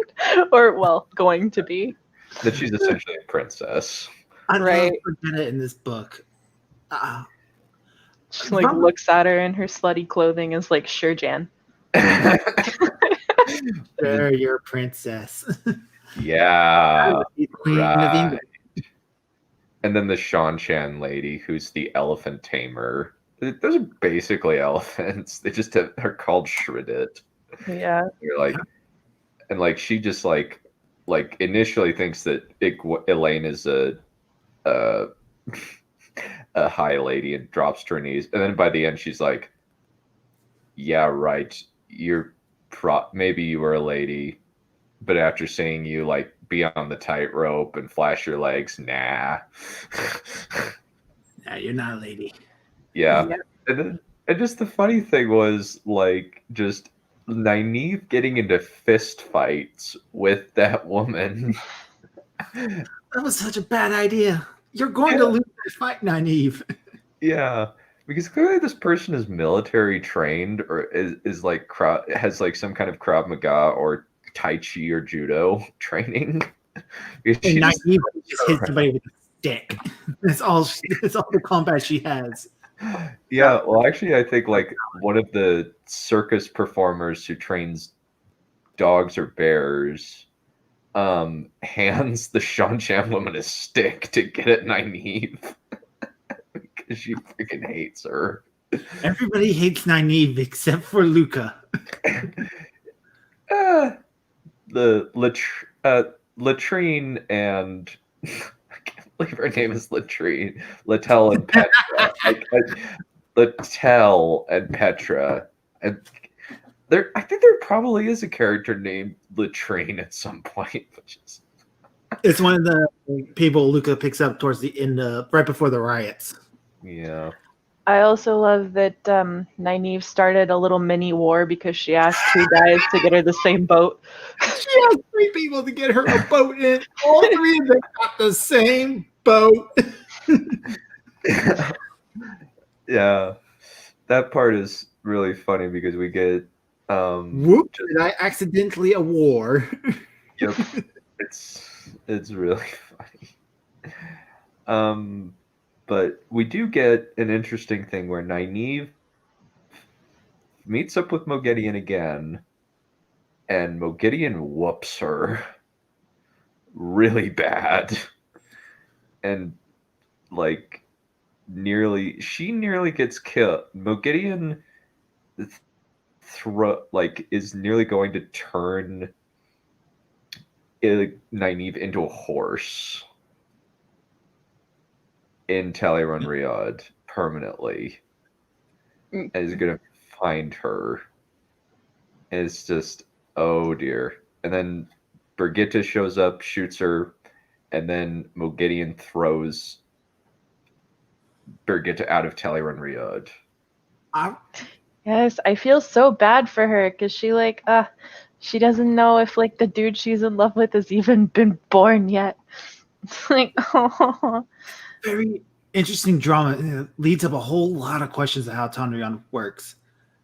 But I got a little bit of a problem with that because as that interaction where Brigitta and Nynaeve were spying on the other Forsaken, I can't help think to myself, it's like, this book has serious plot armor issues with the main cast characters.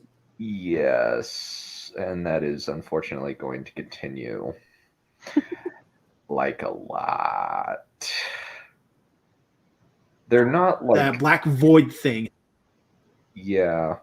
They're not Mary Sue. They're just always seem to be able to get out of being killed or seriously wounded. Yeah, well, and again, I mean, it's literally worked into the main thing, especially for the three of them that are. I Tiberian. forgot the word again. Taviran, thank you.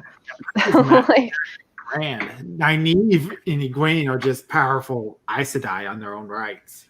well, and it does make you think for a second. Like it goes, oh wait, these three died, and then oh nope, just kidding, because Rand kind of undoes time with his magical fire. Yeah. That's at the end of the book. I was talking more about. I thought Brigitte was dead. I was like, oh, finally actual major character died. But nope, no, she's fine.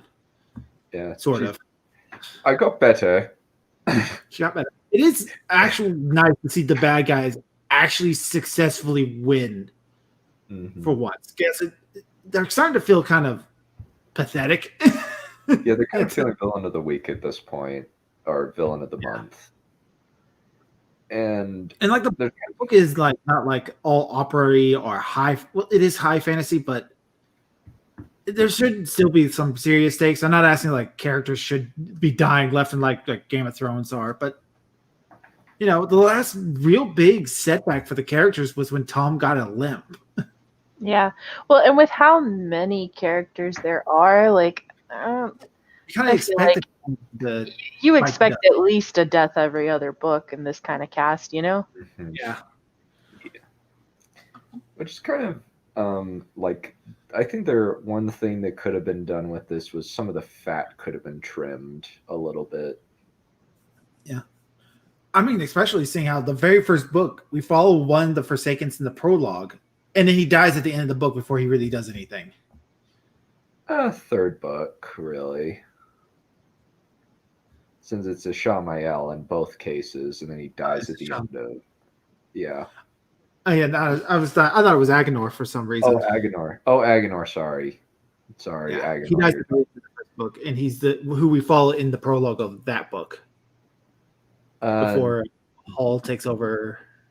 Balls. Yeah. No, Agenor doesn't show up until the end of Eye of the World.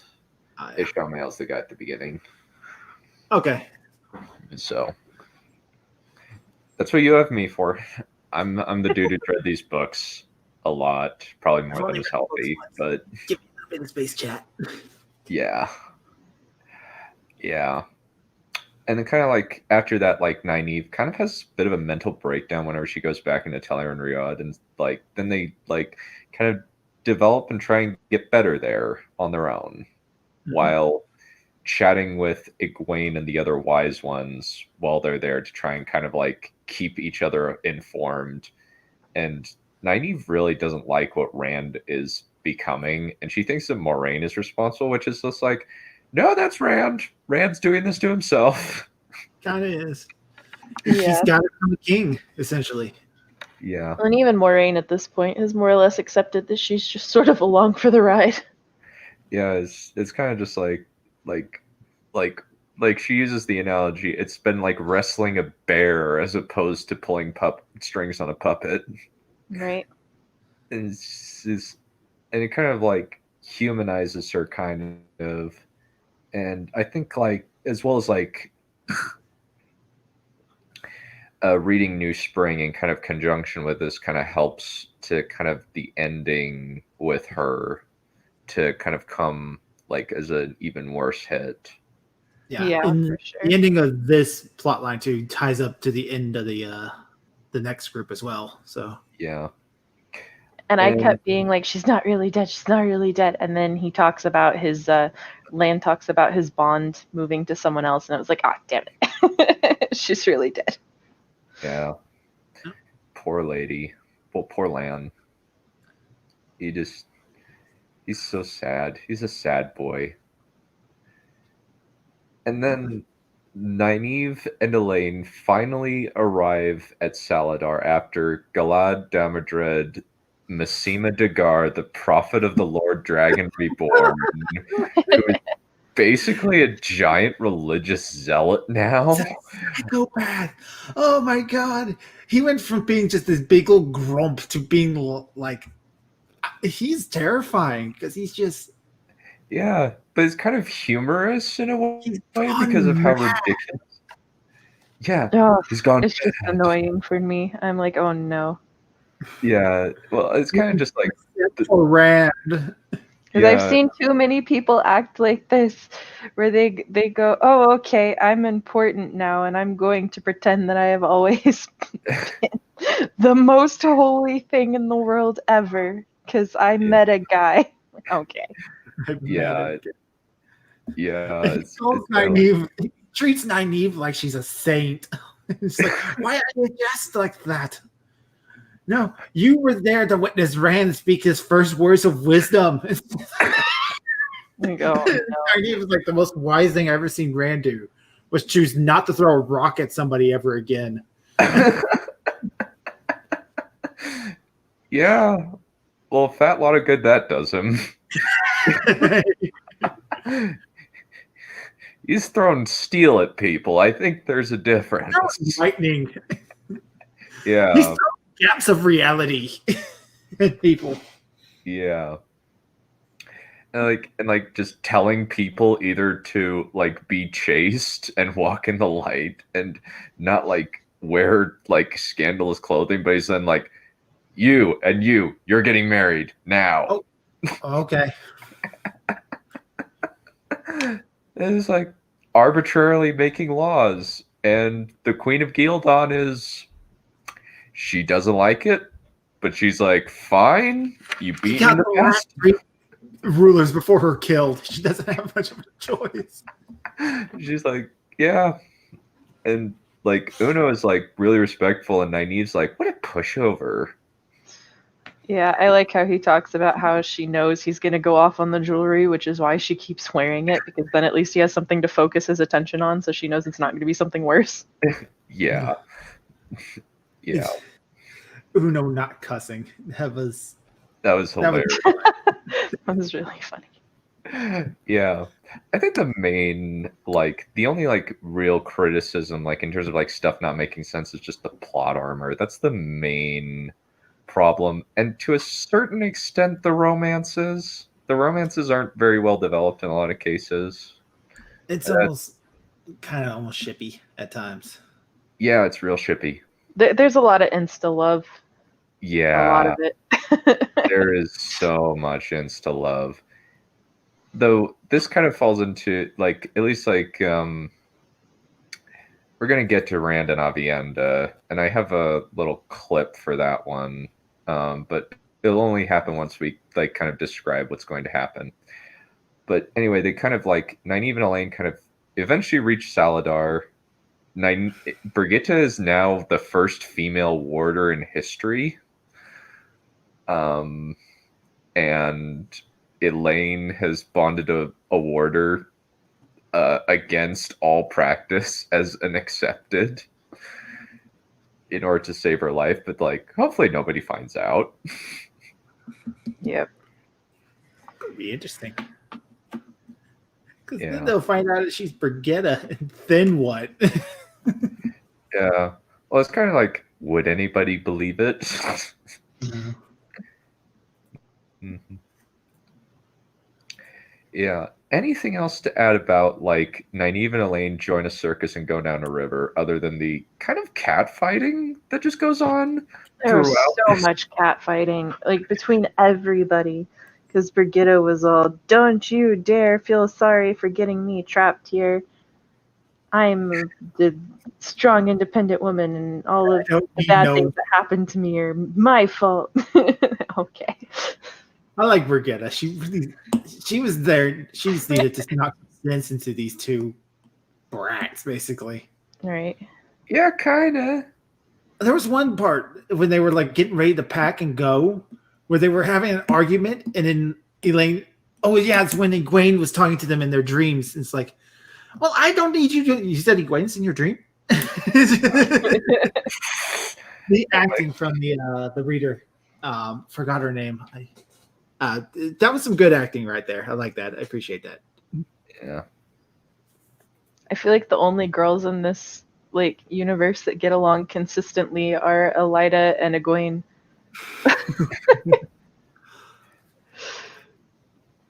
Kind of, yeah. In a lot of ways, yeah.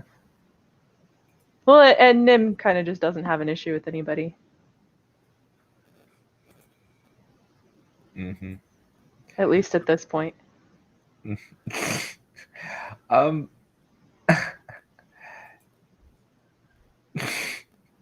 This interesting part of the book. It's very entertaining because it's kind of screwball comedy in a lot of ways.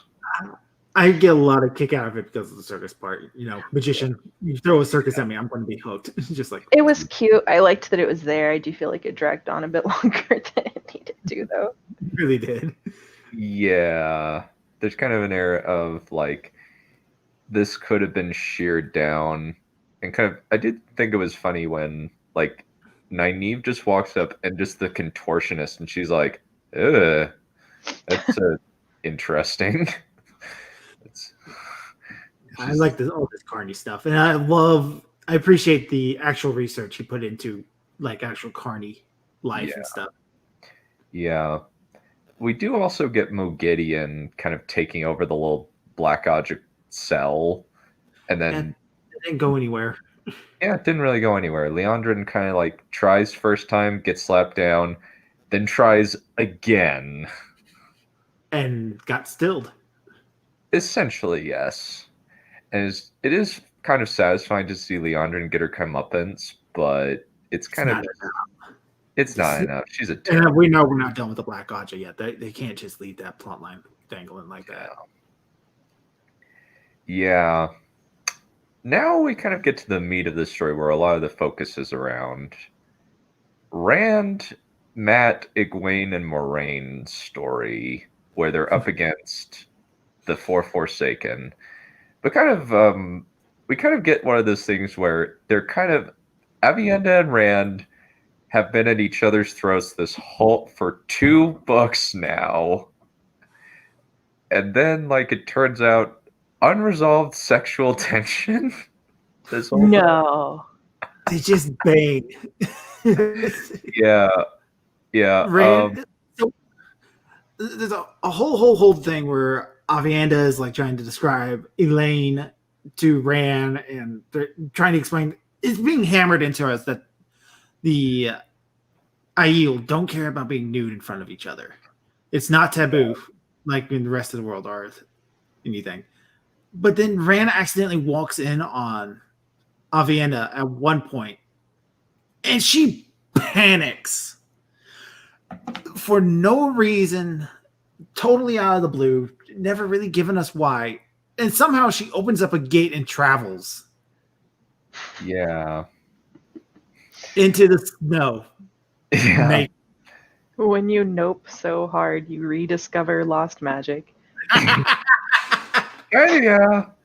And you just like runs into the middle of a snowstorm across the planet on the literal other side of the planet. And then like Rand chases after her and finds her, and like she's like fallen to a lake, and he pulls up her hair and it's frozen, and then he like forms an igloo like a dude, strips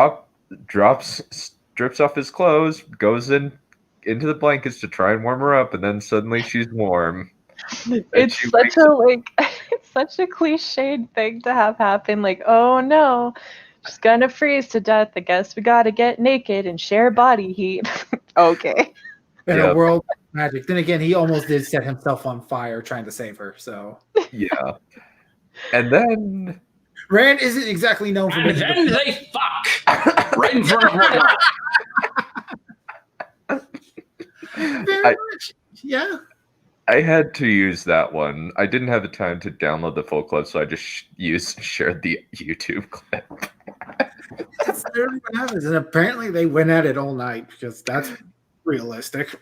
Yeah, first time. Yeah, they totally. Yeah, they kind of. They exchanged V cards and lasted all night. Yeah, bull crap. Yeah, they lasted all night because, like, no, don't you? That's not. No, less teeth. No. Oh God. And then I love that her response afterwards is just like, "This never happened. Never speak of this again." Okay. This, though she sounds regretful for some reason. Though she sounds regretful, so it wasn't that bad. No, like she does like him. It's made perfectly clear that she has a lot of guilt over the fact that she likes him because she's like, no, he's for, and because she floats the idea around a lot where she's like, so are you totally sure no one from where you're from would be okay with you having 2 wives? And he's like, yeah, most women would be totally pissed off about that. She's like, damn it. Yeah. Yeah, and then she fantasizes about the snow for a while because she's never seen it before. Yeah.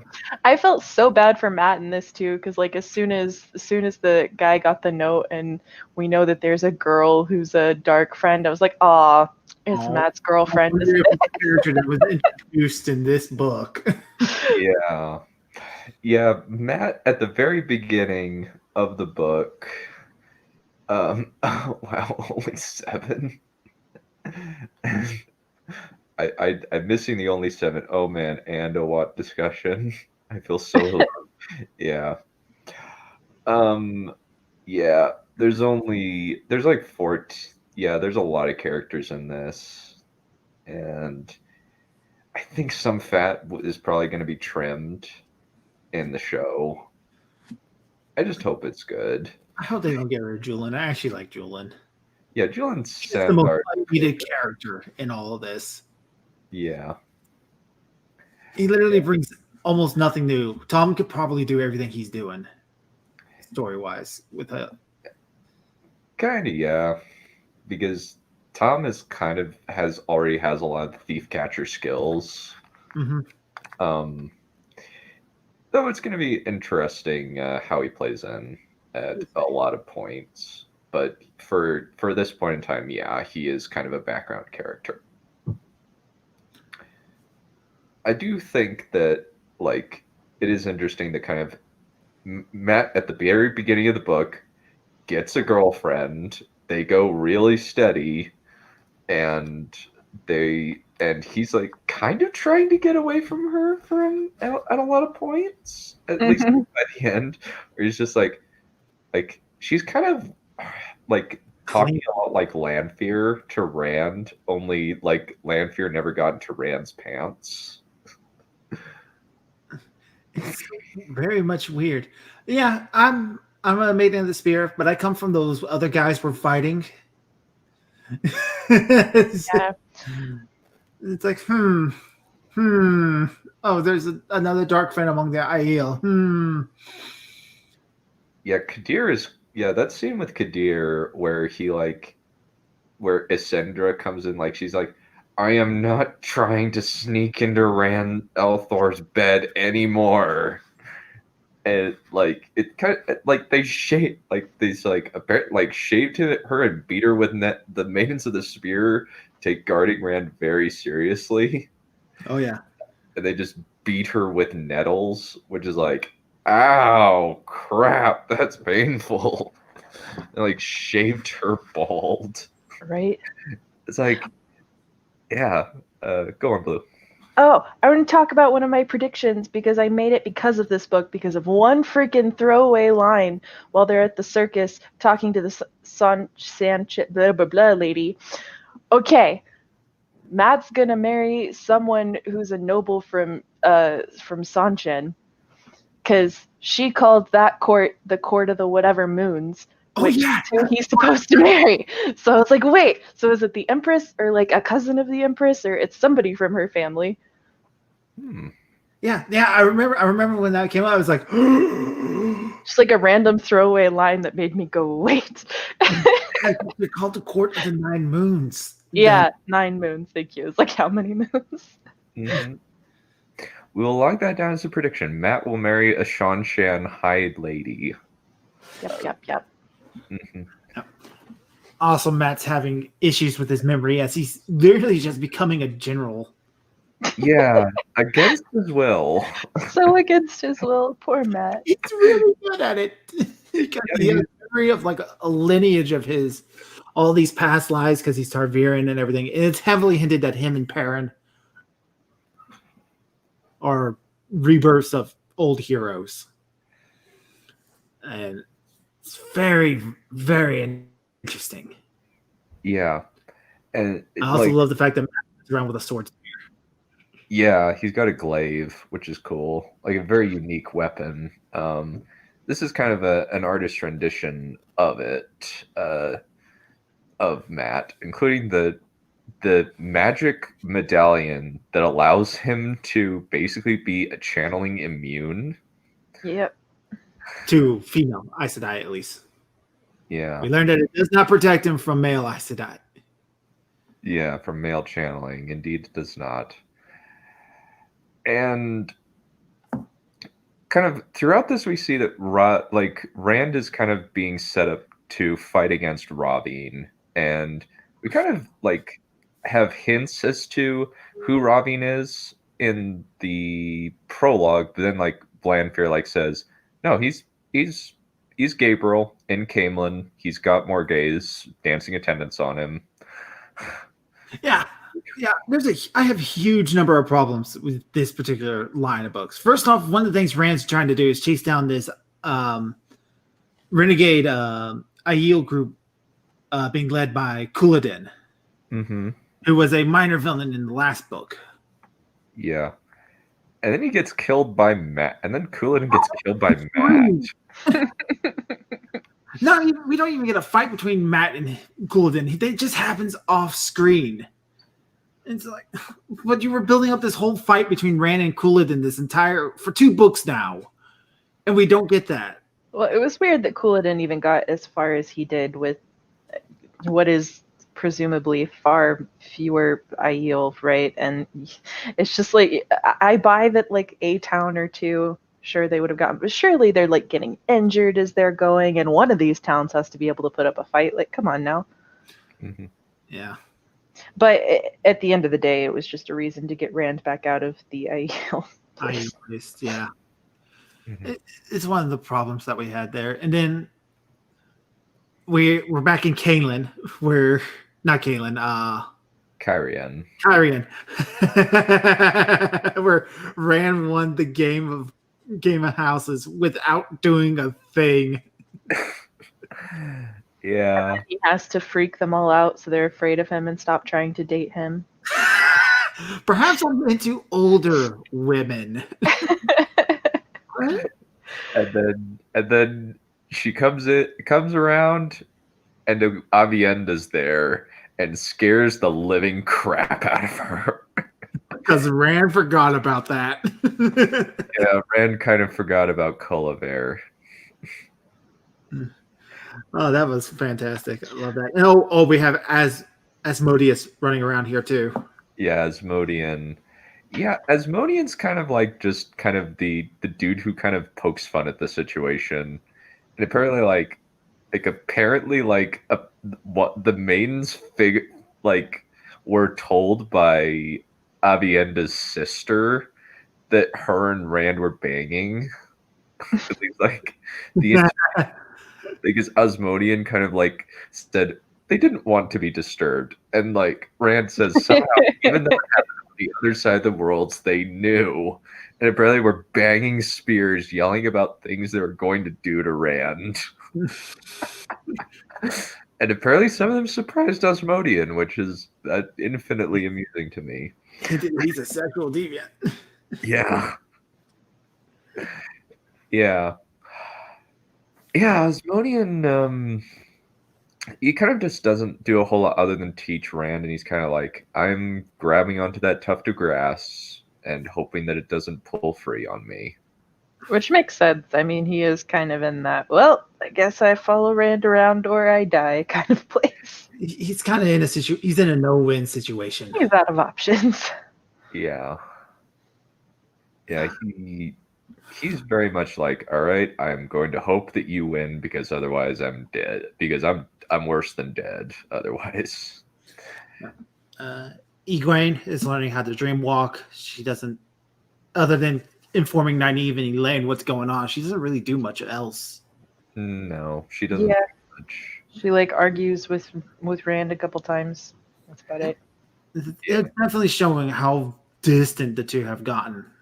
Yeah. Because at the very first book, Rand is doing everything he can to keep her safe. Same with 2. Yeah. Like and then in this one, like they're very much separate from each other.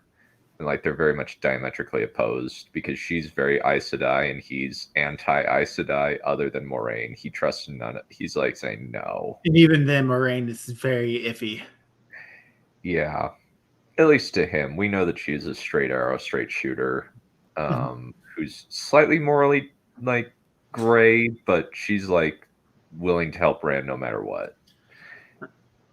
The fight at the beginning is kind of just like, wow, she is actually mad, where she's like, taking the Aiel across the mountains is the worst possible choice you could make. It'll turn everybody against you. And he's like, nah, I'm just going to be the guy with the biggest hammer. Nah, fam. The only army he can actually trust is the Aiel. So, yeah. And pretty much he's saying, like, yeah, even with it kind of his line of logic makes sense where 3 clans crossed the Dragon Wall and they weren't turned back by force of arms. Like they just left. and he's coming now with 11. Yeah, he's bringing all of them. I mean, he's setting up the world basically for the end of the world. He's going to need every resource he can get. Yeah, and it will take way too long for Aes Sedai to work their politics, and especially like it's actually a good thing now that he brought it with the schism in the tower because he ain't getting support from Elida. Right. No, and that's the thing is now those Aes Sedai kind of have to support him. They don't really have a choice. The rest of them, Mm-hmm. they're outside of the tower. Mm-hmm. Yeah. And then we should talk about Balefire, seeing how we brought up the Yeah. argument. It's basically a weaponized time paradox, is how I've always thought of it. Essentially, it undoes the weave. So if whatever gets struck by Balefire, it eliminates them back to a certain point in time, depending on how strong the casting was. Yeah. It's They use only kind kind of hinted that, like, even at like some of the strongest Balefire we've seen, it's only been like a few seconds. yeah.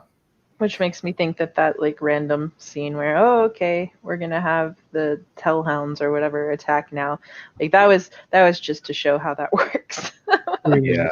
So that when Matt and them magically come back to life, there's precedent for it.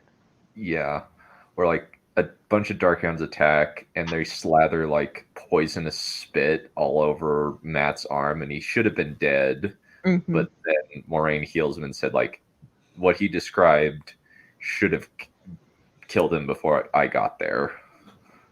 And like Matt, and like what's just funny is just Matt is just like He's so chill. yeah, he's so chill. He's just like while he's like him and Melinda are having sex or something, or like while they're butt naked, a bunch of Darkhounds come in, and it's just like, hey, we're having a moment here. Haven't you heard of knocking? Matt is look, Matt. He's the type who does throw around one-liners in combat. Yeah, he's like, I don't want any bloody part of this. And unfortunately, after they get to Kyrian, when Rand says, hey, I don't know where you got this information, but you are going to lead the army in Ilion. And then because of that, Melinda reveals herself as a dark friend and tries to kill him. Yeah. It was her. Yeah. And he's kind of upset about it. Yeah. He's very upset about it. Poor Matt. He actually liked her. Yeah, he kind of did. And then we get Lanfear going into crazy ex-girlfriend mode. Oh. Yeah, she cray. Like, really cray. She turned that dude inside out, like ripped his skin off and everything. He's like, oh. Yeah. Which one of you is Avienda? Yeah, so for context, Hadnan Kadir just kind of like he's a perceptive guy and he's a dark friend.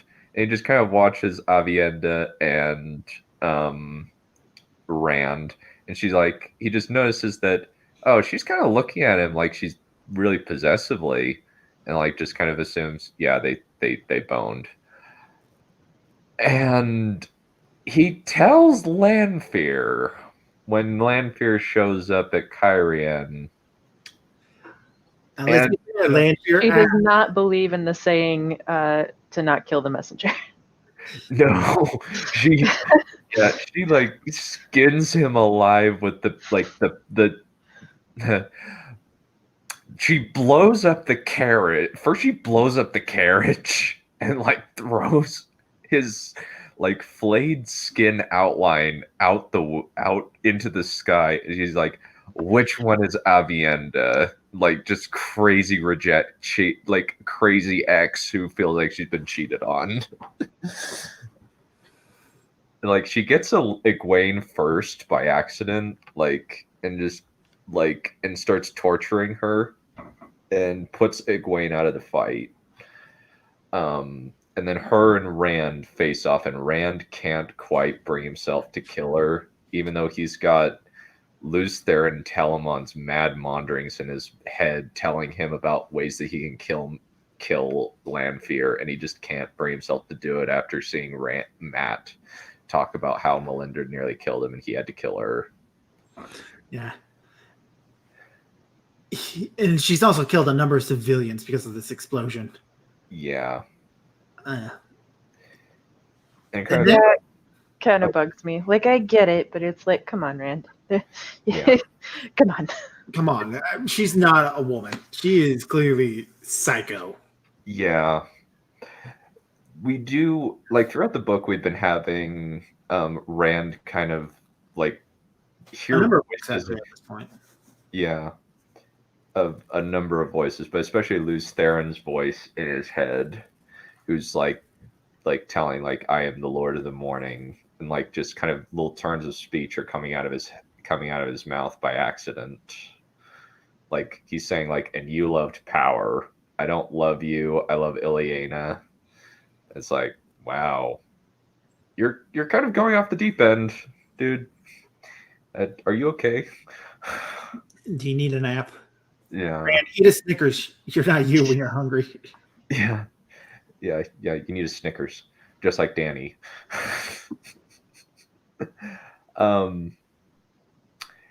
But kind of throughout the book, we kind of like, they're trying to taunt Rand into fighting Samael, while Samael, one of the Forsaken, this blocky-looking gentleman right here, who still hates Lews Therin Telamon after hundreds of thousands of years because he put a scar across his face. And he kind of just keeps it as a reminder that he's going to kill Lews Therin or beat the dragon somehow. And he starts provoking Rand by attacking at various points throughout the book, but they're trying to get him into a trap so that Ravine, Greyndal, Lanfear can all come together and kill him and capture him. However, Lanfear and Ravine screw that up. Well, technically Morghese screws it up, because Morghese kind of figures out that she's been manipulated, and it just turns out, and Linny, her old graying nurse, who I kind of imagine is named Judi Dench,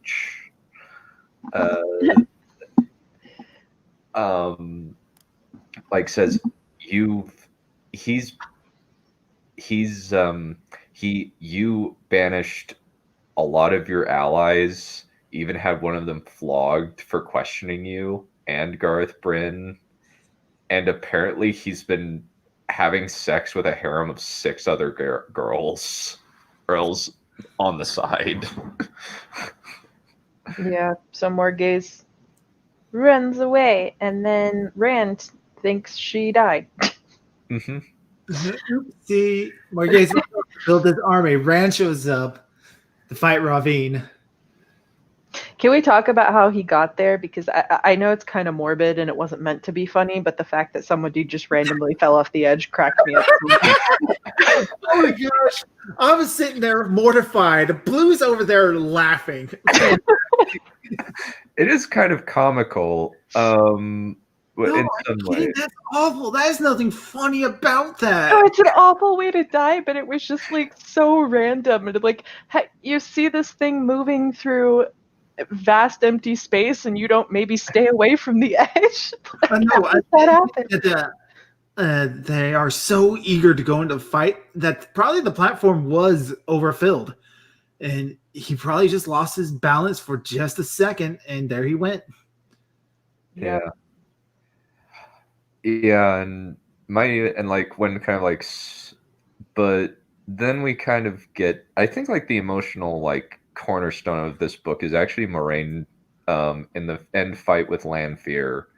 Yes. Like where Lanfear like is about to kill Rand, and Moraine, like a Bamf, just rugby tackles her through the doorway that Matt got his memories from. Yep. And this doorway has been following us throughout the entire time. yeah. Well, and on purpose. Like, and Moraine saw that possible future and was like, well, gotta make sure I have that door there then. Yeah, she knew that what was going to happen, like because of her trip to Rudion in the last book. And like she said, there were 3 possibilities. 1, Rand died. 3, Lanfear took away and brainwashed him into becoming Lews Therin. And then 3, Lanfear and her like died going through the doorway. And then The fight they had apparently on the other side of the doorway. Yeah. The fight they had on the other side of that doorway was so epic, apparently. It started melting the door. Yeah. Apparently. And now the doorway to the foxes is broken. Now you can't get there anymore. I actually wonder if Lanfear actually died. We're pretty certain Moraine died. Mm-hmm. But we don't have bodies. Well, like, again, the only reason I assume Moraine did was because Lan did feel his bond shift to somebody else. Yeah. Mm-hmm. And then had, like, the biggest sad boy moment ever when he told Rand goodbye. He was like, if you ever see Nynaeve again, tell her I don't love her. The best thing we can do for the women we love is to stay the fuck away from them. Like, okay, And my skin. Yeah. And Jeez. like, and he does too. He does. He tells Nynaeve that, and Nynaeve's like, "That's bullshit." Right? Yeah, she just like says, "F no, that ain't true." All right, so what did Lan do? Yeah. Whap whap. We are being horrifically disrespectful of the death of a important fictional character. Yeah, it actually is very emotional because Moraine was the catalyst of starting this whole adventure, and she's dead now. Yeah. Well, and I think it's because of like the way it feels, because it's so fast paced. Right after she dies, they're like, okay, well, they won't expect us to go over here then, so we're gonna still go. So they don't get time to grieve. So you as the audience don't really either. Maiden of the Spears as well. It's like, why are they mad at Rand? Just rando. Yeah. Yeah, it's kind of like she's like, we want to fight. You didn't keep us back from the fight with Samael, Ellen Couladin. We kept you from the fight. This is like, okay, that's probably true, actually. I gotta go in like 10 minutes, by the way. We gotta wrap this up. Yeah, thankfully we're almost at the end. We're pretty much at the we're really close. Yeah, basically all that really like the main events that happen is the assault on Camelin and the final confrontation between Moghedien and Nynaeve, where Nynaeve kind of outsmarts Moghedien and Talleyrand Riyadh and gets an idom around her neck. Nice. And like sweet vengeance, or at least she knows who Moghedien is in. Yeah, because apparently Moghedien has been trailing her the whole time, and apparently this one person. So, can you guess who it is? Who one of the people are? It's one of the 3 women that followed her to Saladar. Oh, is it? Yeah. I can't remember their names. It's the one that Nynaeve related to the most, I believe. Yep. Likely because she formulated that story directly to it.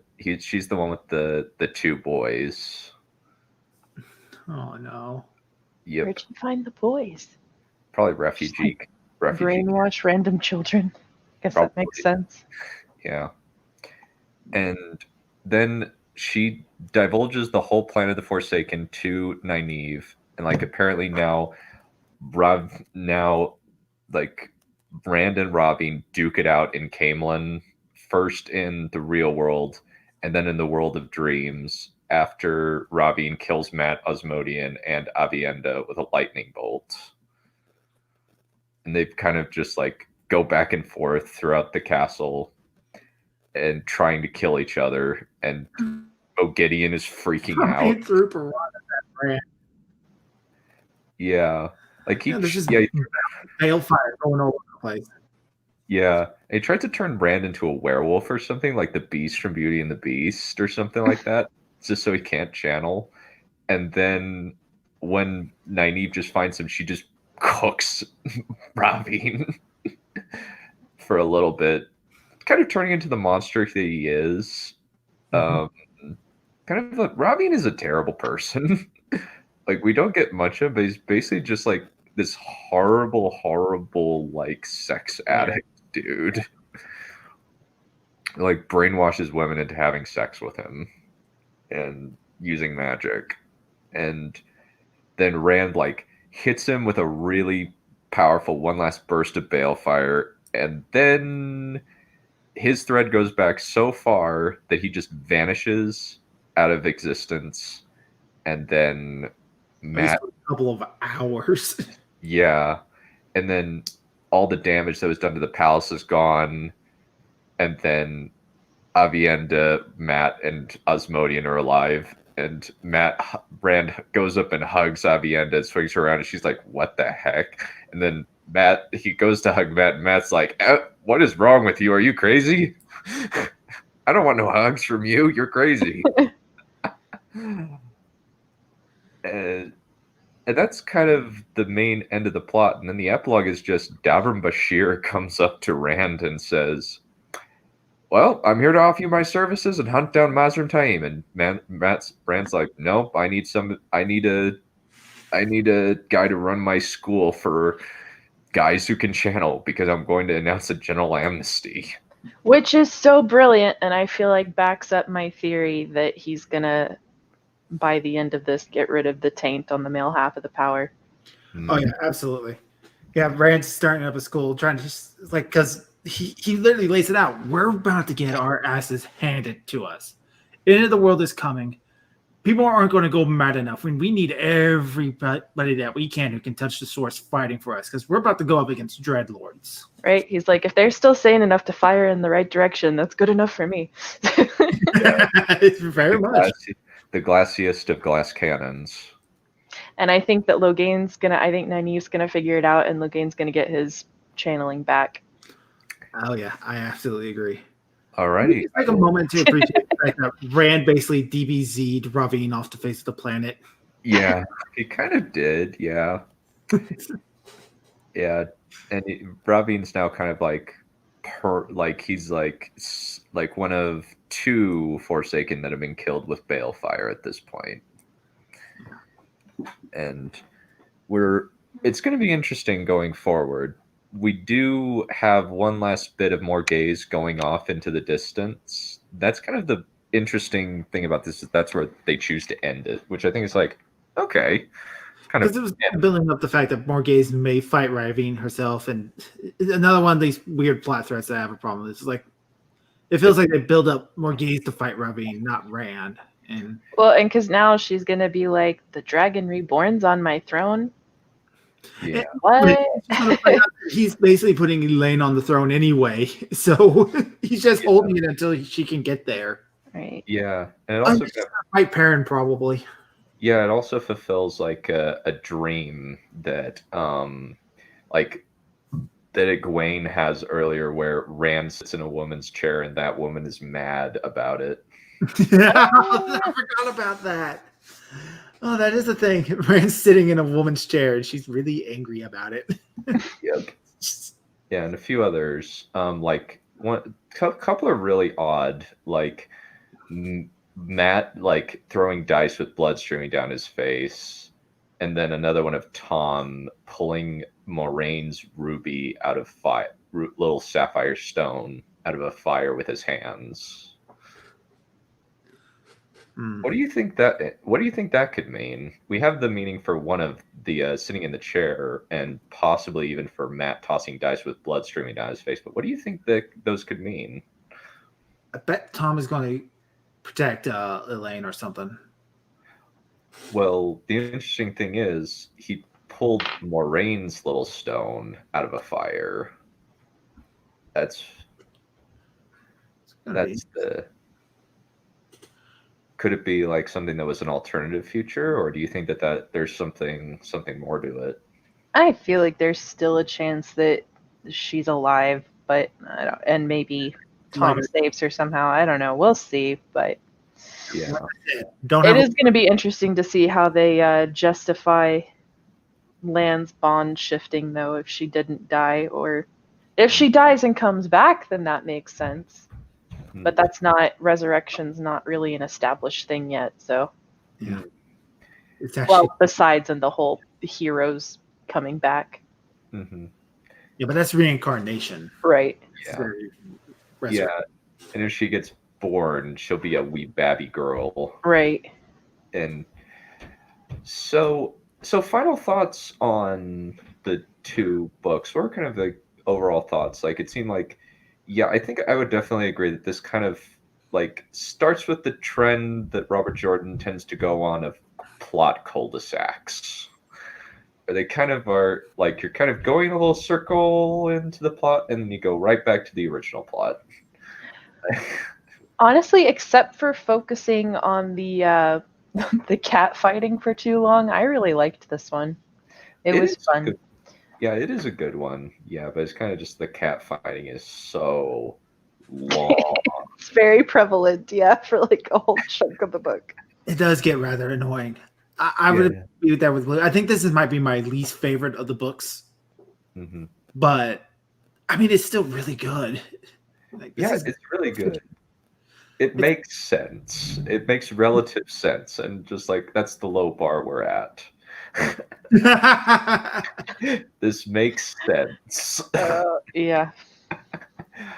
But yeah, I think any other like major like thoughts or like your final assessments of the book before we head out? Read it.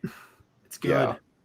Yeah, it's really good. And next time we will probably however we want to do this, either we can start book 6, or we can do book 6 and 7 in the same thing, or we can just do book 6. However we want to do it. 6 kind of has a lot of like downtime in it. It kind of like, so does 7 to a certain extent. And 7 has one of like, there's one thing that happens in 7 that I'm interested to chat about with you guys to see like, how do you guys feel about this? Just when you get to it. Yeah, I think we should just keep doing it 2 books at a time like we have been. Yeah, it seems to be a pretty good amount, unless they get like way busier. You know what I mean? Like where there's more plot points per book. About talking to you and other people in the fandom, like I keep hearing this term, the rut. This is where the rut begins. Yeah, it kind of starts around 8 through 10 are kind of like the slowest ones. Part of that is the fact that there was like a long gap between the publications, which kind of made it feel longer. It's going to be a lot shorter since you guys can just binge it without kind of worries about it. Lucky enough to come in after the series has been finished. Yeah. Yeah, for me, it was kind of just like, I was really like just on tenterhooks between Gathering Storm, then Towers of Midnight, and then For a Memory of Light. And I was just so satisfied by the ending. But I was just like, I was able to come in like after book 11, so I didn't feel the slog. But I think a lot of that is like more of a time period than the actual books. They do get slower and the plot cul-de-sacs increase, Oh, but it's still relatively enjoyable, and and Brandon Sanderson does a good job of tying most of the threads together. But yes, there are from in 8 through 10, there's some plot cul-de-sacs that you kind of just have to, like, alrighty, at least like we have Kate Reddy and Michael Kramer reading it to us. they do a fantastic job. The editor on these audiobooks ever probably should have put in like 3 more hours of work. Come on, man. Yeah. Like there's some weird awkward pauses in between paragraphs and the starts of chapters, and then sometimes it just like there's no pause whatsoever. Mm. There's obvious times where they read out the wrong character's name or say the wrong name. It's like you could have gone with a different take, please. Yeah. It's kind of frustrating in that way. Yeah.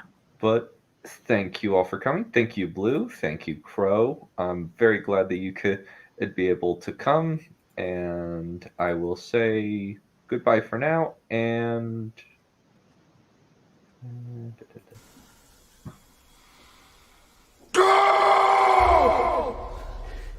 Holy shit. Okay, we're going.